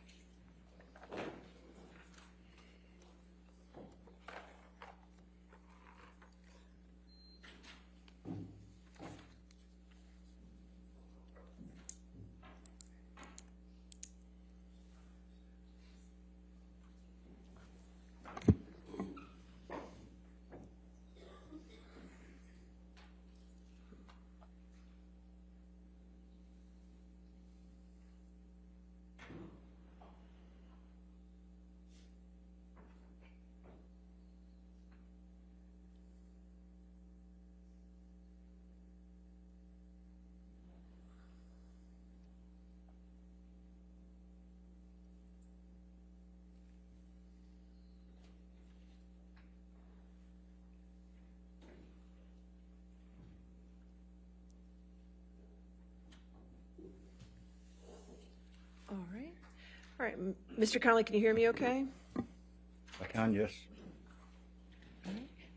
Can you just count to 5 for me, please? 1, 2, 3, 4, 5. Perfect, thank you. All right. Next question? All right, Mr. Connolly, we were talking about Hicksville there, and you made a comment that you had suggested to Mr. Depp and Misheard that they keep it private or something along those lines.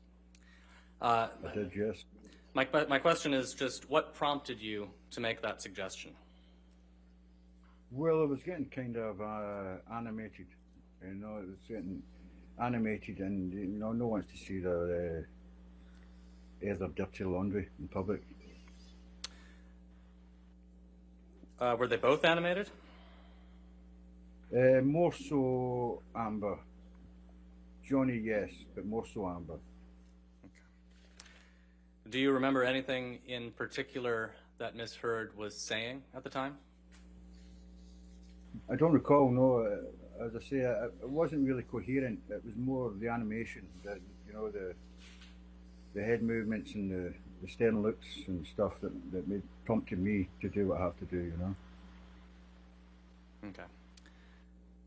Okay. Shifting gears a little bit, you listed out various places that you traveled with Mr. Depp and Misheard, and I think you listed Japan, Germany, Hicksville, and Australia. Do I have that right? Correct, yes.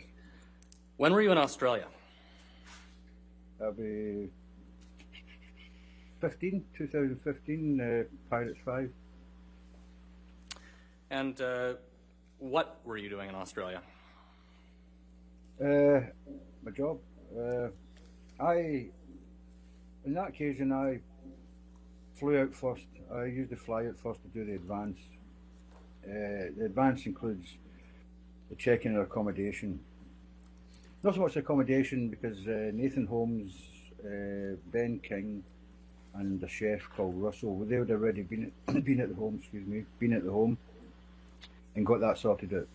My main concern was locations, transport, local security, drivers, you know, making sure all that's in line before Johnny gets there. Jerry Judge would have travelled with Johnny into Australia. On arrival, I would have picked him up at the airport, as we do, take him to the house, or whatever accommodation we're staying in, and I would have peeled off. I'd have left it at that, went back to my apartment.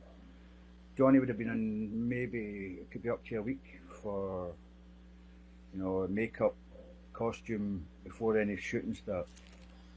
In which time it gives me a time to run around some locations, the studio, check out the studio, the locations, as well as be around for, if Johnny wants to go for dinner at night anywhere, I would check out these places as well. Mr. Connolly, I'm sorry, I just had a little trouble hearing you there. Might be the connection, but could you speak maybe just a little bit slower? I'm sorry. Okay, as I say, my job in Australia is just to secure all the advance. So I would check out, make sure the local drivers are there, all the cars are in order, the accommodations in order, the locations for shooting are all safe, liaison with production, what's expected of them, I would pick him up at the airport when he arrives, take him to the accommodation, peel off, go and check out a few restaurants in case he wants to go out. And if nothing's happening, stand down for that evening. Does anything stand out to you about your time in Australia in 2015? Yeah, Johnny lost a finger. Yeah, one afternoon I was instructed to go to Johnny's accommodation. Objection, and can we just approach Okay, from the- all right. Thanks. Hold on just a minute, Mr. Connolly.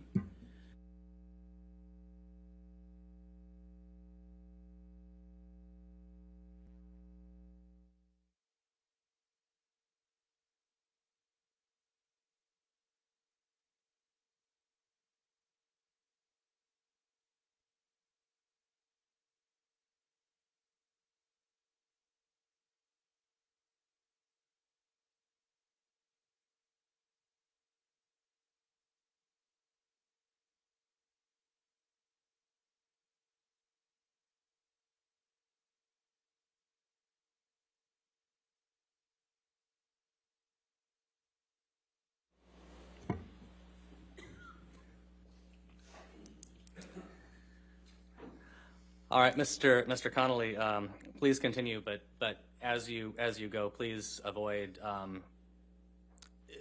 discussing the substance of any communications that you had with Mr. Depp or his security, and just focus on what you observed. Okay. I arrive at Johnny's accommodation with my driver, Andrew. I noticed that there's an SUV, one of the security, the RST, resident security team. One of their vehicles is sitting outside the door with no driver.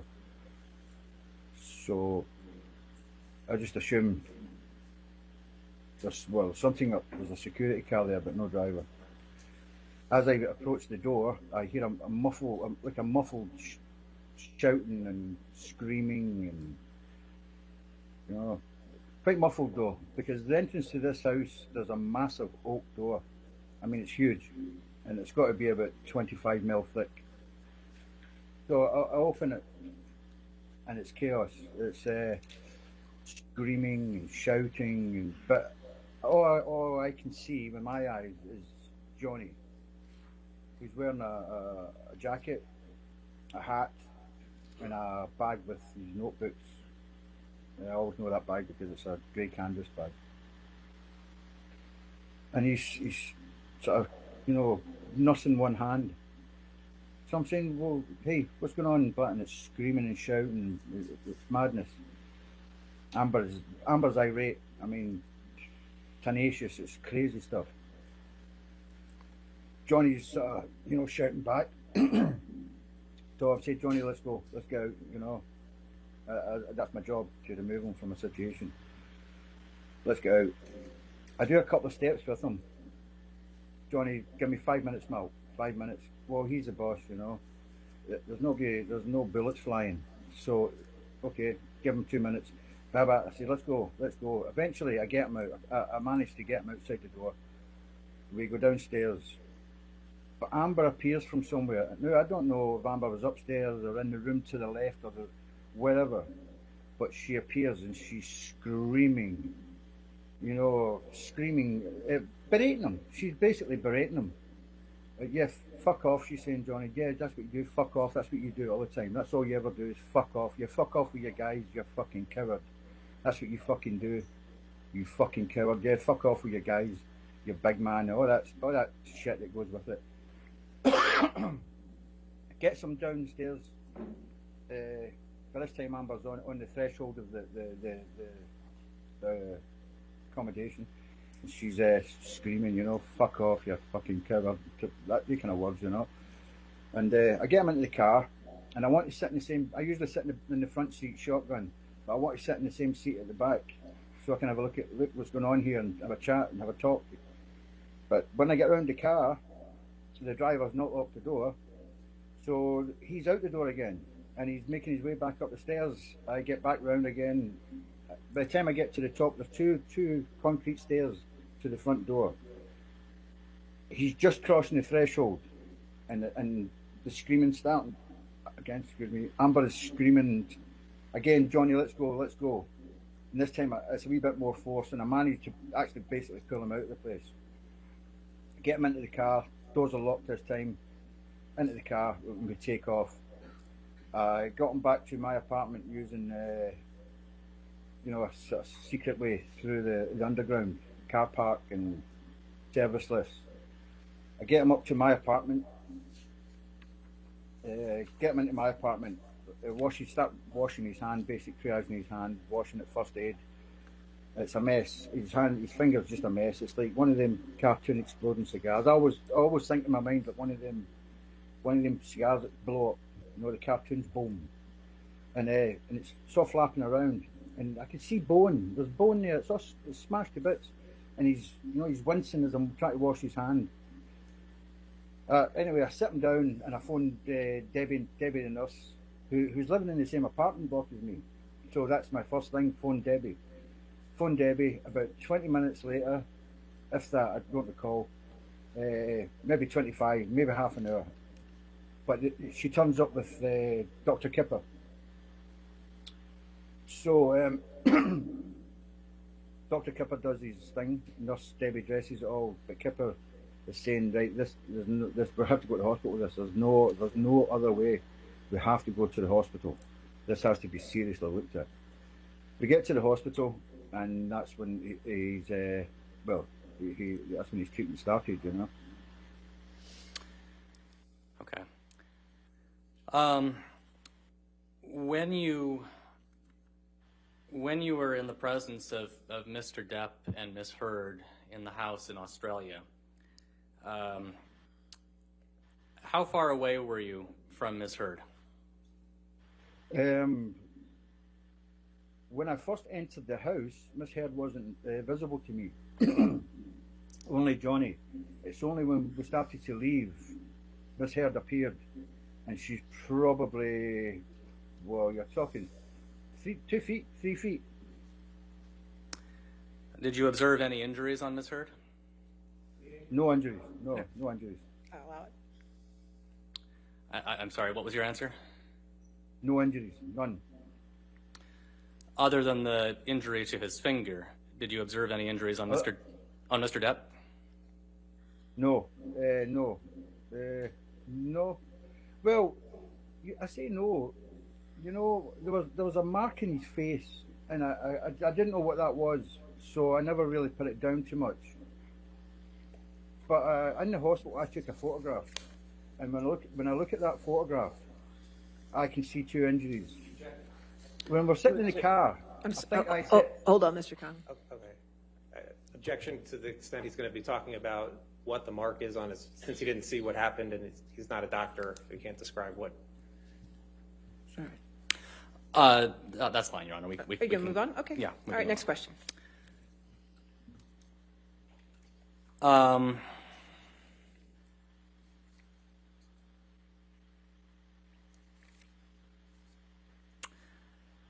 I think you've generally described for us the kinds of things Misheard was saying.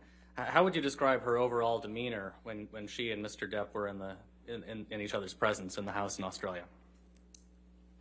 Good days and bad days. I'm sorry, I mean on that particular day. On that particular day, I had never seen him in the house on that particular day. The time I seen Misheard and Johnny in that house is when I arrived there to extract them. And how did Misheard seem to you when you saw her on that day when you arrived to extract him? Crazy. Fierce, fierce. Okay. What was the last thing Misheard said as you were taking Mr. Depp out of the house to go to your apartment and then the hospital? Yeah, the last words I recall hearing as I'm getting Johnny out is, yeah, just fuck off with your guys, you fucking coward like you always do. All right. I have no further questions. All right, cross-examination. Mr. Nadelhoff?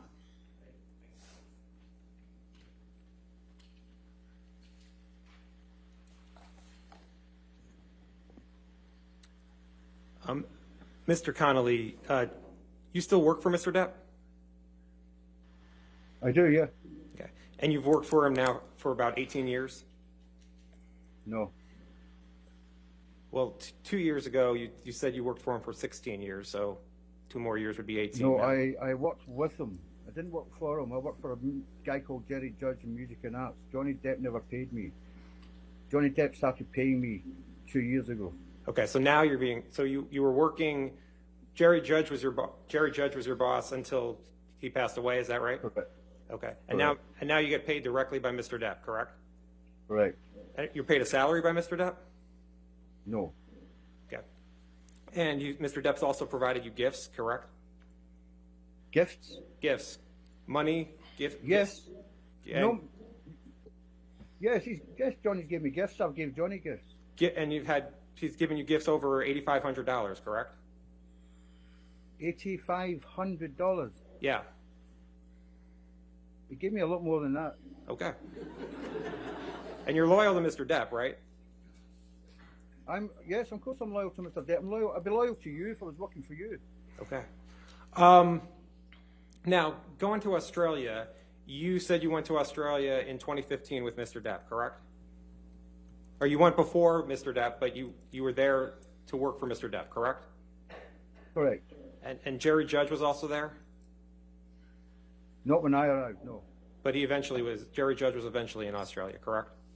Correct. And Nathan Holmes was also in Australia as well, right? Correct.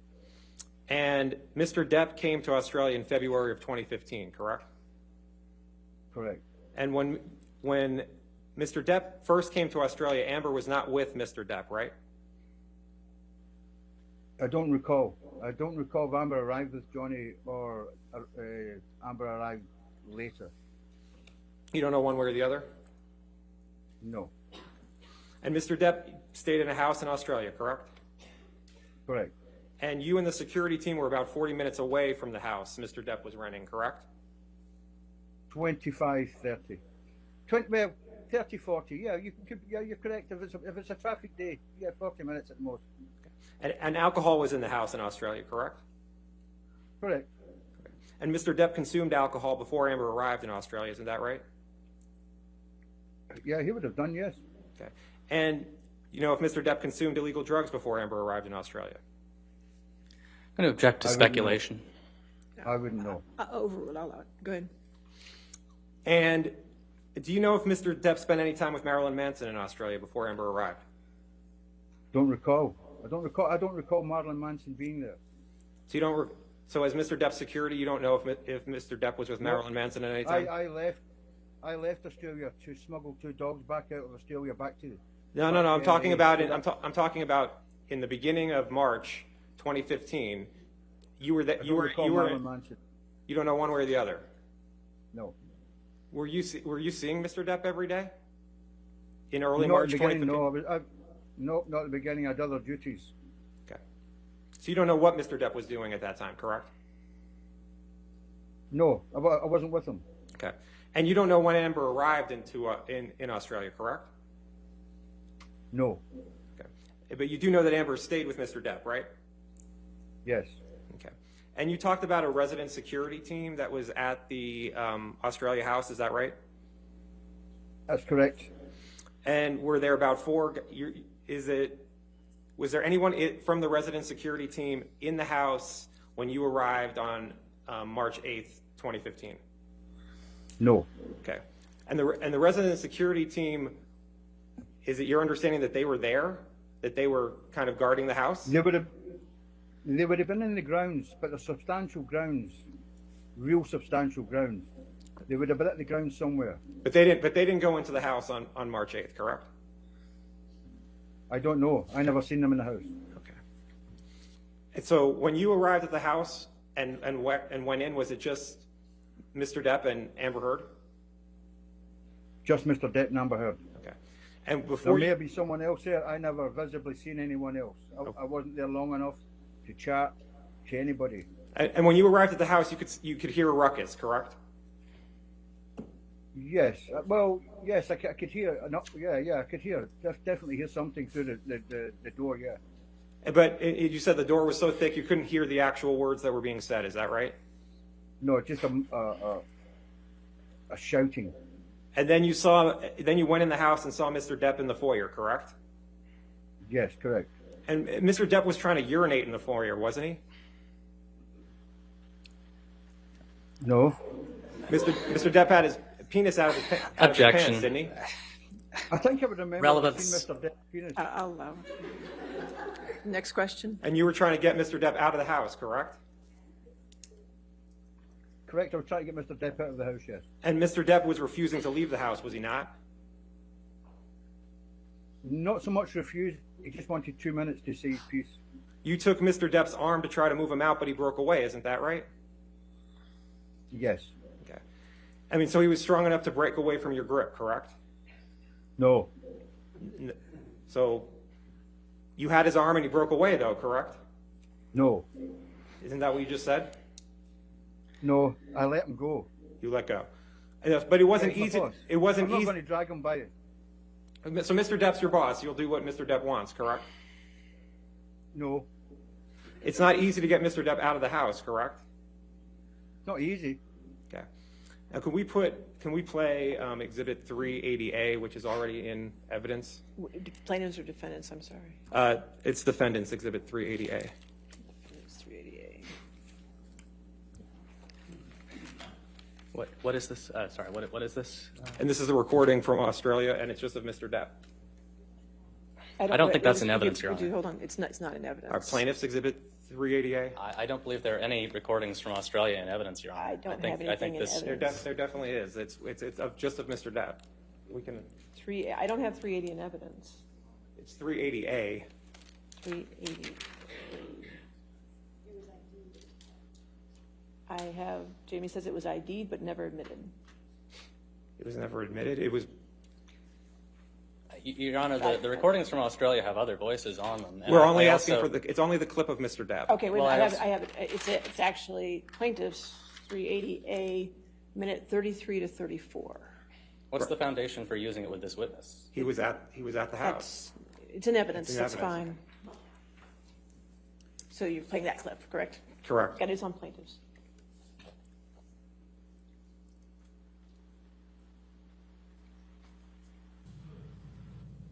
What you are and who you are and how you fucked me over and make me feel sick of myself. There's still a lot left in the day. Maybe you should dye your hair. I see your roots. Did you hear that, Mr. Connolly? I did, yes. And that was the sort of condition Mr. Depp was in when you saw him at the house, correct? Yes, yes. Mr. Depp was upset and angry when you saw him at the house, correct? Absolutely, yes. Okay. Now, did you take Mr. Depp to the hospital? Along with others, yes. Is it your testimony that Mr. Depp was coherent at the hospital? Yes. Let's show Defendant's Exhibit 370, and I'd just like you to look at something for a moment.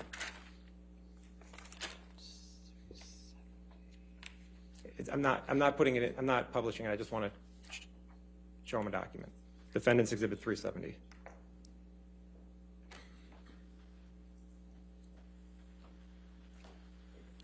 Your Honor, I'm going to object on foundation grounds. The witness is not even copied on this document.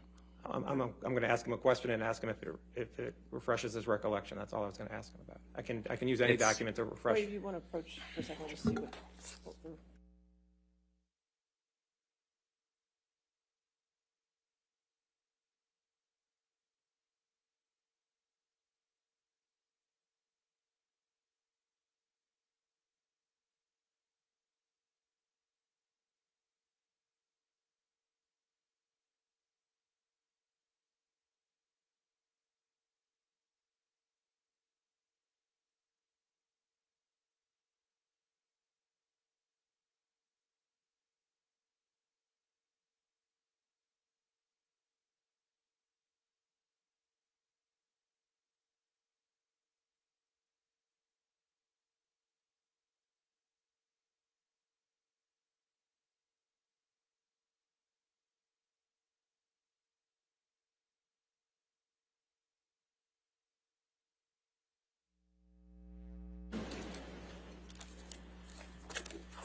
take the document.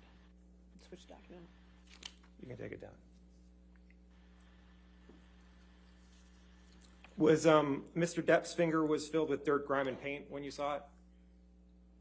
Yes. And now, you say you saw no bruises or cuts on Amber on March 8th, 2015, correct? Correct. Isn't it true that your main concern was Mr. Depp and getting him out of the house, correct? Correct. You weren't concentrating on Amber, correct? I was close enough. If there was any marks on Amber's face, I would have picked that up in 2 minutes. As you're trying to change the Home Office. As you're trying to pull Mr. Depp out of the house, you're scanning Amber for bruises and cuts? Not scanning, but I'm looking at it. As you're moving Mr. Depp out of the house, correct? Yes. Right. Yes. How do I know what she's going to lift? Right. I'm watching her. When I move a client from a bar situation, a house situation, I watch what's happening around me. But you're not. I know where the client is. The client's with me. Right. The client was with you, and you're not scanning. You didn't scan Miss Heard's body for. I scan everything. You scanned everything on her body? Not everything on her body. No. She's wearing long sleeves, from what I recall. Okay. And at the hospital, the doctor was told that Mr. Depp cut his finger with a knife, correct? Correct. Yeah. Okay. And you understand that the damage at the house, at Mr. Depp's rented house, amounted to about $100,000, correct? Objection calls for speculation. I'll allow it. That's fine. Next question. In Hicksville, other than when you first arrived, you didn't go to the trailer that Mr. Depp and Amber were staying in, is that right? Only when I delivered them to it. Right. And then after you delivered them to When I delivered them to it, when we first got there, Right. we went inside and had a look around, yeah? But after that, you never went inside the trailer after that, correct? Correct. So you have no idea what went on in the trailer between Mr. Depp and Amber, isn't that right? I was told. But you have no idea, you don't have any personal knowledge as to what I never happened. seen it. Right. No, I never seen it. No. And you have no idea how much damage was done to the trailer, correct? Personal knowledge. I do have of an the idea. You have no idea what happened to Amber in the trailer, isn't that right? That's correct. And you don't, and you talked about that there was tension between Amber and Mr. Depp. You don't know what started the fight, correct? Correct. Did you see Mr. Depp grab another woman's arm before they moved off to the truck, before the fight started?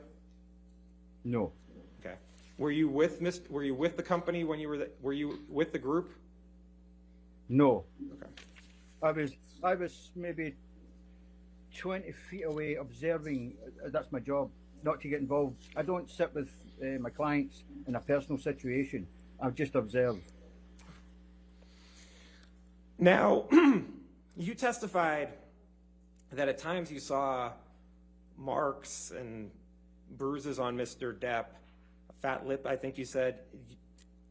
You don't have dates for those times that you saw that, right? I don't recall. No, you're Okay. talking. That's a long time ago. You know. It's Right. And you testified in the UK in this. You testified in the UK, correct? correct. And you gave a witness statement too in the UK, correct? Correct. And you never testified to seeing any marks, bruises, or injuries on Mr. Depp, isn't that right, in the UK? I wasn't asked in the UK. But you never testified to that, right? I wasn't asked. Okay. Now, you talked about a private plane that you saw a plastic lighter bounce off of Mr. Depp's chest, correct? Correct. And you said you saw Mr. Depp smirking and then he said, was that it? Is that right? No. Okay. You don't know what started the fight there, correct? Correct. Okay. And you talked about at the lofts, I think you called it, in Los Angeles, you saw a Coke can get thrown somewhere in the vicinity of Mr. Depp, correct? I seen a can, Right. not a Coke can. I couldn't tell you what can it was. Okay. And you don't know what happened before you saw the Coke can get thrown, correct? Correct. Okay. And you talked about this picture of that you took in Southeast Asia, correct? Correct. Okay. And you never mentioned you came at her, or in your witness statement, Mr. Depp having scratches and bruises on the train, correct? I was never prompted. I was never asked. You gave a witness statement that gave the what you saw and the relationship between Amber and Mr. Depp, and you never talked about bruises or cuts on Mr. Depp in Southeast Asia, correct? No, I wasn't asked that. Okay. Now, you said only Johnny could make requests for a private dining car, isn't that right? I said that. Only Johnny needed a private dining car. Misheard didn't need a private dining car, correct? That would be correct. Oh yeah, that would definitely be correct. Yeah, Okay. only Johnny Depp would need a private dining car, but Johnny doesn't want a private dining car. Okay. Now, you were not present in Misheard and Mr. Depp's cabin on the train, right? No. And if a fight That's occurred, correct. That's correct. and if a fight occurred in the cabin, you'd have no way of knowing about it, right? I wouldn't know. And you don't know if Mr. Depp was strangling Misheard, do you? No, I wouldn't know. You don't know if Mr. Depp had his shirt wrapped around Amber's neck, do you? Objection, speculation, cumulative. No, I wouldn't know. The only reason I would know anything in that cabin. No, okay, is if you the wouldn't know. cabin door was You open or answered, closed. sir, you answered that. All right, we can move on. Okay.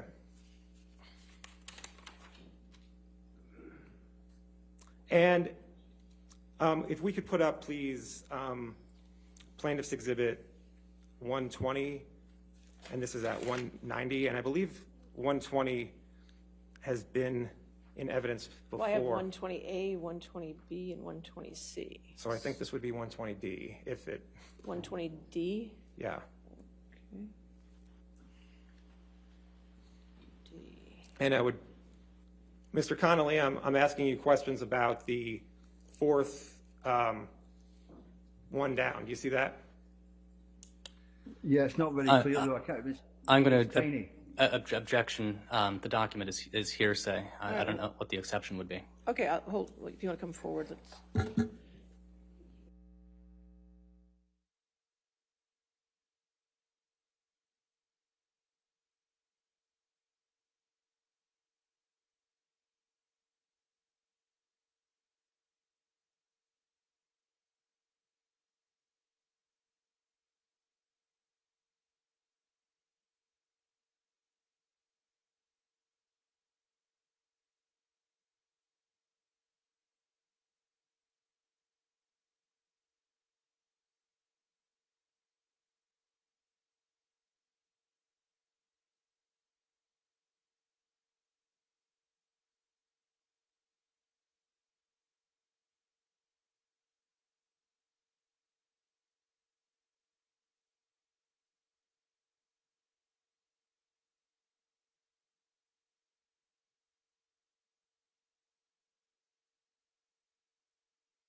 Take it down. Mr. Connolly, you agree that Ms. Heard's been nothing but respectful and professional to you, correct? Absolutely. Right. Okay. Thank you. I have nothing further. All right, redirect.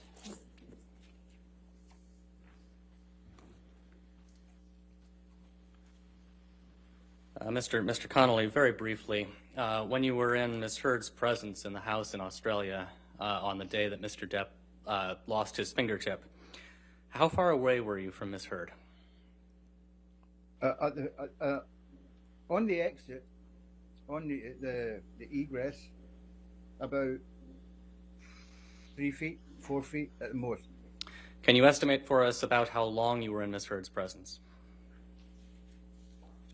Oh, you know what? Best way to do this is think about it and count it out, okay?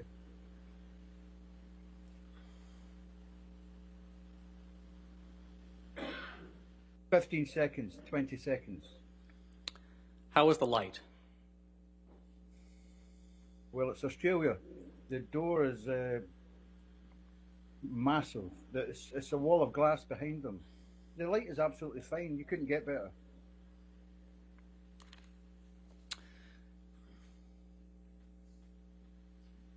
All right, I have nothing further. All right, is this a witness subject to recall? I think so. Yes, Your Honor. All right. Mr. Connolly, since you're subject to recall, do not discuss your testimony with anybody and don't watch anything about this case, okay? But you're free to log off today. Of course, Your Honor, yeah. All right, you're free to log off today, though, Thank sir. you. Thank you. Have a good day. Thank you, Your Honor. All right, your next witness.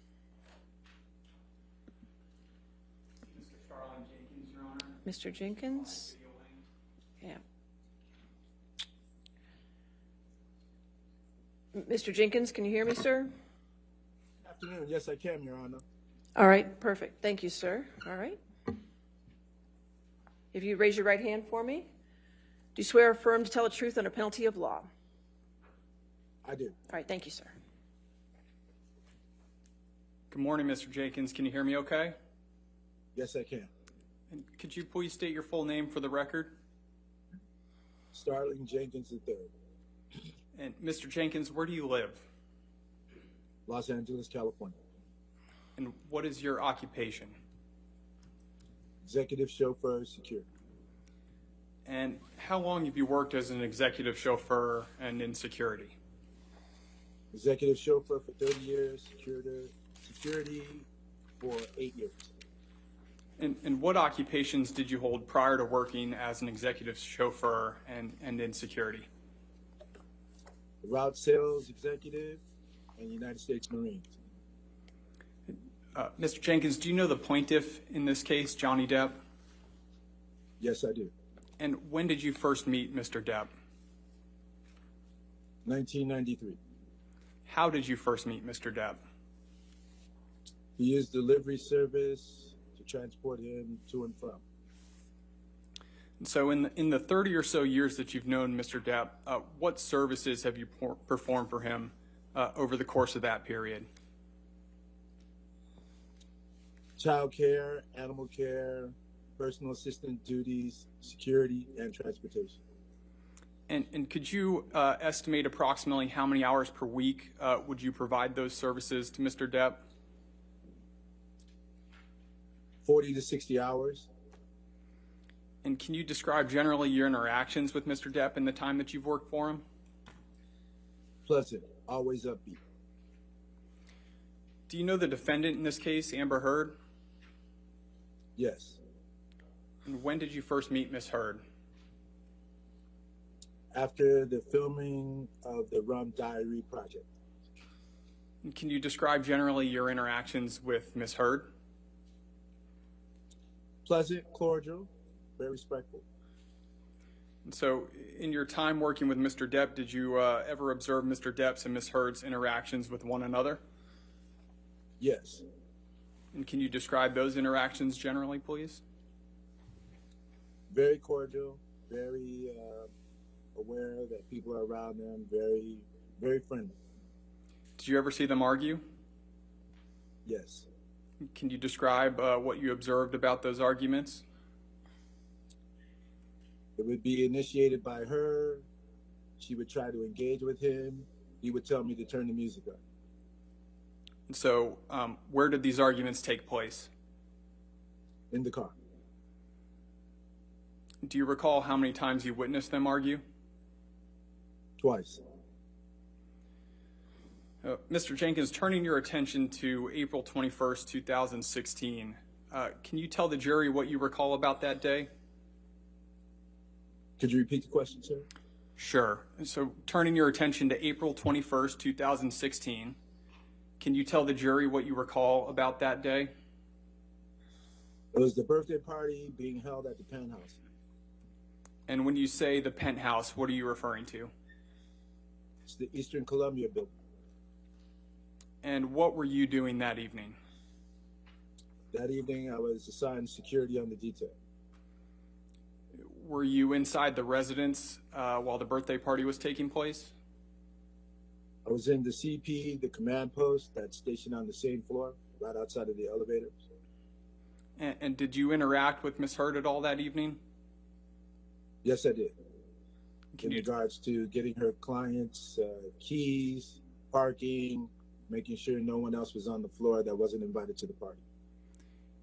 Were there any issues at the birthday party at the time that you were present at the penthouses? No issues except for the boss did not show up. And do you recall what time you left that day? 11:15 p.m. that evening. And Mr. Jenkins, what happened the next day, April 22nd, 2016? I arrived early, 10:45. Went upstairs to the penthouse. I was informed by Amber that she got in a fight with Johnny last night. She threw his personal property over the balcony into the streets, 9th and Broadway. And when you say personal property, what are you referring to? His phone, wallet, credit cards, passports, everything that's in his wallet. Did Ms. Heard say anything else to you about this altercation? Nothing except they were fighting. So what did you do after Ms. Heard informed you that she had thrown Mr. Depp's personal property off the balcony? Formulated a plan with Norm from the office to use the Find My Phone app, hit the streets, and try to get lucky. Did you end up finding Mr. Depp's phone? Yes, I did. In Skid Row, probably 6 miles from the house. And who had the phone?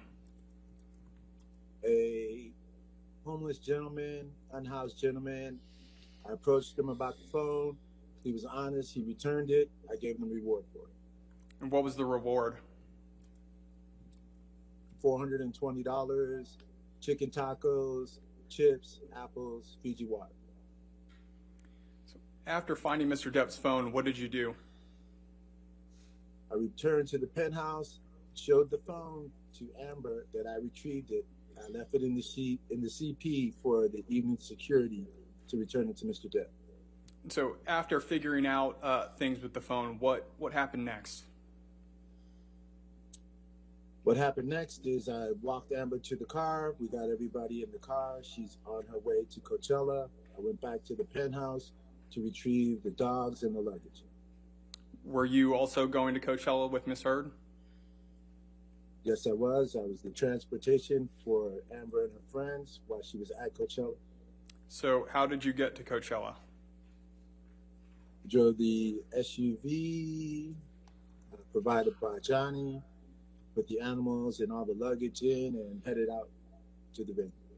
And the morning of April 22nd, did you see any injuries on Ms. Heard? No marks, no injuries. And so driving out to Coachella, did anyone drive with you? I was in the car alone except for the animals. And how did Ms. Heard get to Coachella? She drove a Mustang. Was anyone else in her car? She was with, I believe, her sister and one other friend, her assistant, Savannah. And do you know how many days Ms. Heard and her friends were planning to stay at Coachella? So the following Monday, I believe it's the 25th of April, we departed. And do you recall where Ms. Heard was staying at Coachella? We were staying at the Parker boutique hotels there in Palm Springs, outside of Coachella. Were you also staying at the Parker Hotel? I also stayed there. And so did you attend Coachella for work or for pleasure? For work. And what was your job that weekend? Provide security and transportation, animal care, Amber's rolling assistant, take care of her, whatever she needed while she was there at the Parker or in out traveling. Do you recall what time approximately you arrived at the Parker Hotel on April 22nd? Around 5:30ish, maybe 5:45. And what did Ms. Heard and her friends do that evening, April 22nd? That evening, we arrived. We were assigned the rooms. We went with the staff of the Parker Hotel around to the suites where we were staying. They let us in. We let all the luggage in, and we proceeded to plan for that evening to depart by 7:15ish to get to the festival there. And how did Misheard and her friends get from the hotel to the festival that evening? I drove them directly to there. And did you have any discussions with Misheard on the way to Coachella that evening? We had a conversation pertaining to the surprise she left in the boss's bed prior to leaving the apartment. And when you refer to the surprise in the boss's bed, what are you referring to? The defecation. And what did Misheard say about the defecation in Mr. Depp's bed? A horrible practical joke gone wrong. Mr. Jenkins, what observations did you make about Misheard at Coachella in April 2016? She had no worries. She was there to whoop it up. It's her birthday. She's with her friends. And how often were you with her that weekend? Was with her every day. She went to the venue from the time that we interacted with the wallet incident, the night before at the party, all the way until Monday. We returned with the pets and the luggage. And did you observe anything about Misheard's health that weekend? She got sick. Do you know She got sick at the venue second night. Do you know what caused Misheard to be sick? She was eating the magic mushrooms and drinking red wine on an empty stomach. And how do you know that she drank red wine and took magic mushrooms? I saw the room service, and I went to their room to collect them to take them out that evening. So is that something? In the car. Excuse me. Is that something you witnessed? I witnessed it. And what did you do in response to Misheard being sick at Coachella? I collected her, got her in the vehicle. She didn't want anyone else to know that she was sick. Take her back to the Parker alone. I took her to the 7-Eleven where I retrieved hydrating fluids, Advil, and let her have those. Got her back to the Parker, got her into the suite, and then went back to pick up everyone else. And Mr. Jenkins, when you said Misheard got sick, do you recall what her symptoms were? Yeah, she was throwing up. Mr. Jenkins, did you see any injuries of any kind on Misheard April 22nd, 2016? No injuries. I'll sustain. So I asked. What about the rest of that weekend, Mr. Jenkins? Any injuries that you saw? No injuries. Have you ever witnessed any physical abuse between Mr. Depp and Misheard? No. Thank you, Mr. Jenkins. Nothing further. All right, cross-examination.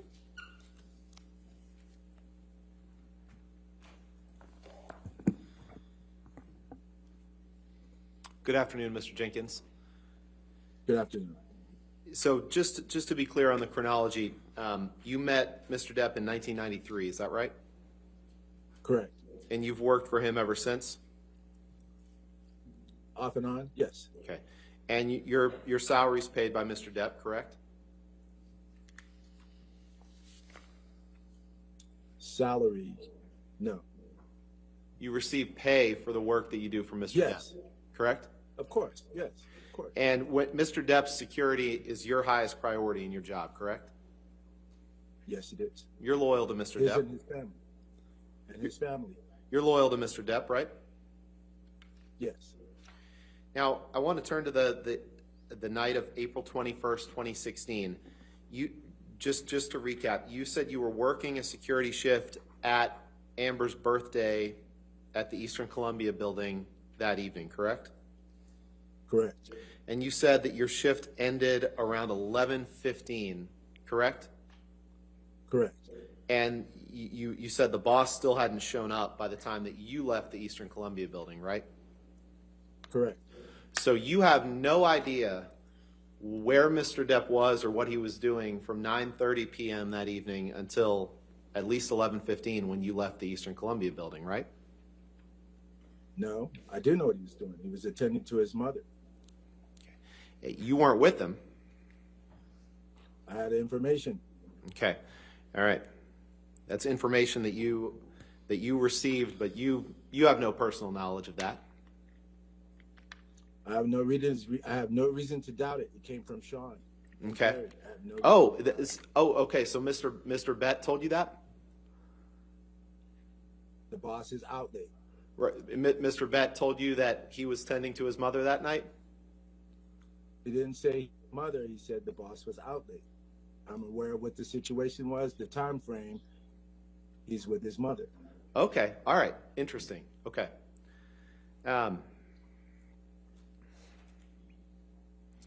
And did you have any understanding that he had a meeting with his new business manager earlier that evening where he was told that he was running out of money and that his taxes hadn't been paid in years? Did you have any understanding of that from Mr. Bett or anyone else? Objection. Foundation calls for speculation. All right, I'll sustain the objection. Next question. And you didn't see Mr. Depp that night, right? No, I did not. So you came back the next morning to escort Amber to Coachella, right? Yes. And you say that Amber told you that she had thrown Mr. Depp's phone off the roof? Correct. And did you come to understand that Mr. Depp had thrown her phone off the roof that evening prior to when Amber threw Mr. Depp's phone off the roof? She informed me of that. Okay, she informed you of that. So when you went outside to look for Mr. Depp's phone, you weren't looking for Misheard's phone, were you? She had her phone. She was trying to re-download and back it up. Okay, so you were only looking for Mr. Depp's phone when you went downstairs to try to, you found it with an unhoused person, you said, correct? Correct. Okay, and did I hear you right that you said it was 6 miles away where you found the phone? Correct. It actually wasn't 6 miles away. It was actually right below the building, the ECB building, No, it was correct? not. Okay, No, it was not. Can you pull up? Does he have a way to see documents that just him, Your Honor? Yes. Okay. Could you please pull up the witness statement, Mr. Jenkins? Mr. Jenkins, do you remember giving testimony on Mr. Depp's behalf in the UK trial? Yes, I did. And you gave a witness statement first in writing, correct? Do you remember that? Yes. And then you were examined by the attorneys in the trial, correct? Correct. Okay. Can you see on your screen the statement do you see a witness statement?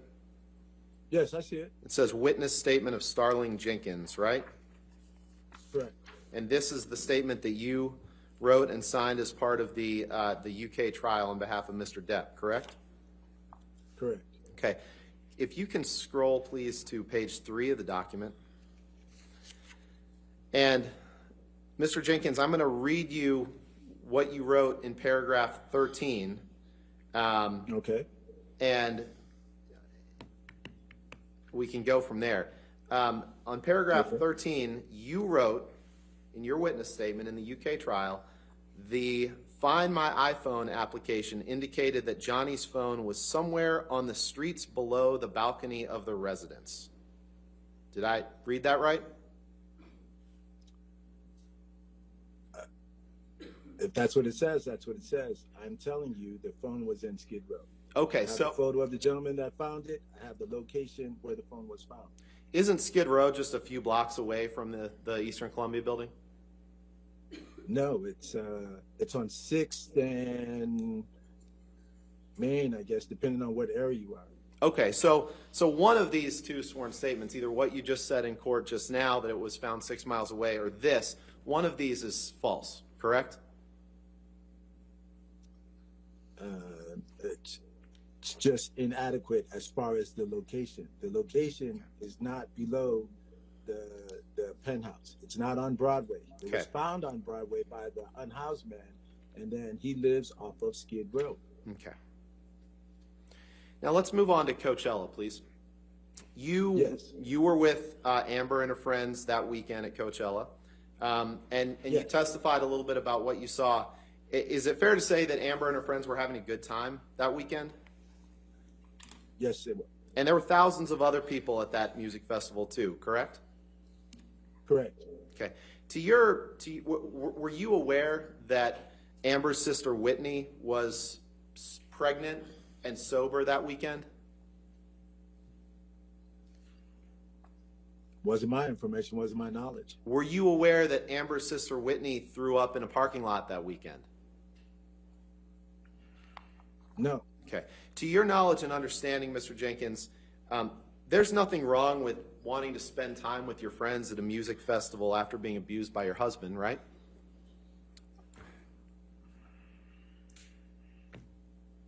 What abuse? That's not an abnormal thing to want to be around your friends, correct? She was partying it up with her friends. She was Okay. partying it up. And you said you didn't hear anything about, she didn't say anything to you about domestic violence having taken place, correct? Nothing in the car pertaining to that. Would it surprise you that she might not want to talk to someone who had worked for her husband for around 23 years at that point about domestic violence? Would that surprise you? Objection, speculation, Your Honor. Sustain the objection. Next question. Misheard texted you on May 12th, 2016, asking you to call her, correct? Correct. And you did not bother to respond to that text, correct? Correct.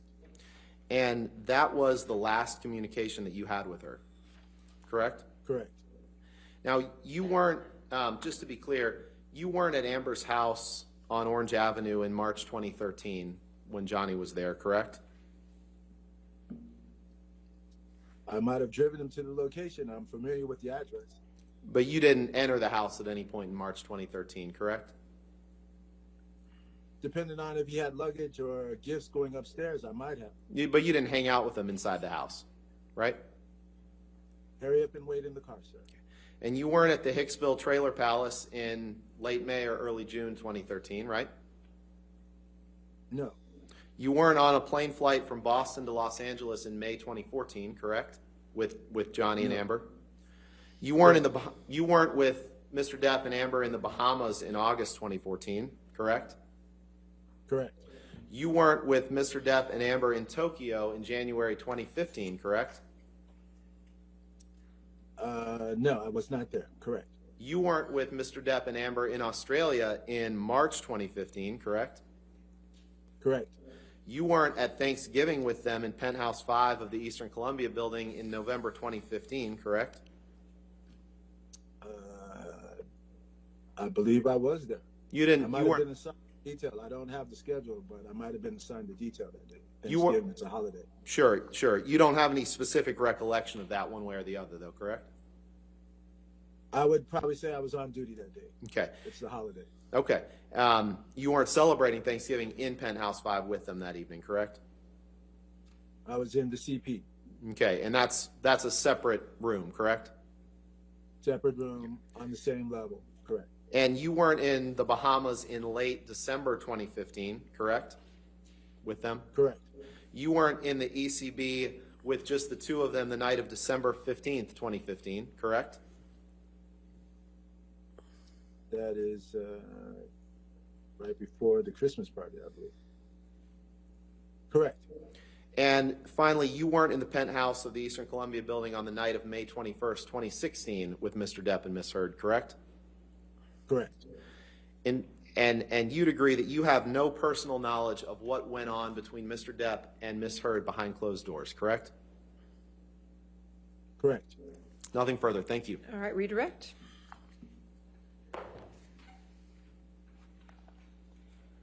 Just very quickly, Your Honor, do we have Mr. Jenkins' witness statement? Or perhaps?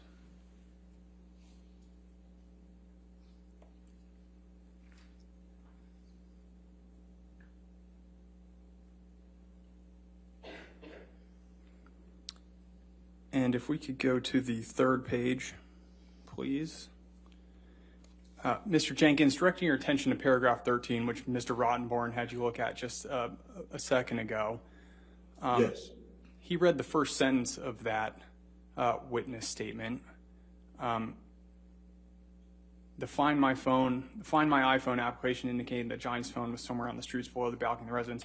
Walked out. Could you please read for the jury the second part of that paragraph? I walked out onto the street, did not see the phone. I then asked several homeless people if they had the phone. One homeless man admitted to me that he had the phone, returned the phone to me in exchange for the following: $425 in cash, 3 chicken tacos, 2 bags of chips, 2 apples, 4 bottles of water. And so, do you recall where you found the iPhone that day? Yes, I do. Objection asked and answered. All right, I'll sustain the objection. Next question. Mr. Jenkins, moving to Coachella, Mr. Rottenborn asked you about Whitney Heard. Do you know who that is? Yes, I do. Do you know the difference between Whitney Heard and Amber Heard? Yes, I do. And who was sick that One day? is the boss's wife, one is the boss's sister-in-law. Who was sick that day at Coachella? Amber was sick. Thank you. Nothing further. All right, is this witness subject to recall? No, Your Honor. All right, Mr. Jenkins, you're free from testimony, and therefore you're free to do whatever you need to do, or you can watch the proceedings. It's up to you. But you're done for today, though. Thank you, sir. Thank you, Your Honor. Thank you to the court. All right, have a good day. You also. All right. All right, I think it's close enough to 5:30 that I think we've had enough of a week. Ladies and gentlemen, at this time, we're going to go ahead and be done with the testimony for this week. Although, since I won't see you until Monday, I want to give you the long jury instruction that I give you every Thursday evening, just so we all remember our responsibilities, okay? So at this time, remember that you are not to read anything about this case. You are not to watch anything about this case. You are not to listen to anything about this case. This applies to television, newspapers, magazines, the internet, and any online sites. Further, you are not to read, watch, or listen to anything about this case on any social networking sites such as Twitter, Facebook, Instagram, Snapchat, blogs, or similar sites. In addition, you must not communicate with anyone about the case, whether in person, over the phone, by email, text, or instant messaging, or by any other electronic or non-electronic means. This includes your friends, family, coworkers, acquaintances, and strangers. I also instruct you that you cannot do any research or make inquiries about this case, whether online or by any other means. For example, you cannot look information up on the internet that is related to this case or related to the persons involved in this case, nor may you consult dictionaries or other reference materials. What you learn about this case is limited to what you learn in the 4 walls of this courtroom when proceedings are underway. You also may not communicate about this case or the persons involved in this case with your fellow jurors, okay? Hope you have a good weekend. It's supposed to be great weather on Saturday. Go outside, get some fresh air, okay? And just enjoy your weekend, and we'll see you back Monday at 10, okay? Thank you so much.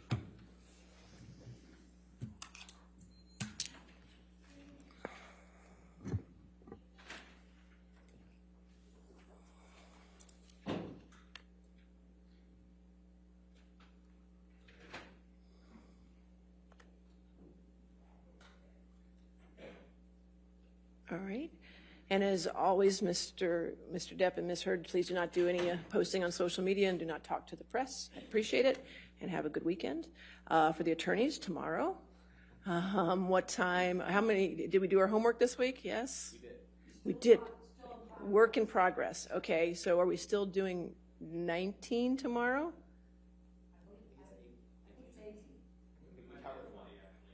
20. You added one for me. That's lovely. Okay, great.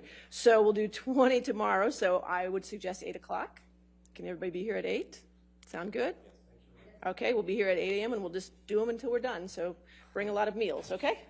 All right, we'll see you tomorrow then. Thank you. Have a good evening. All right.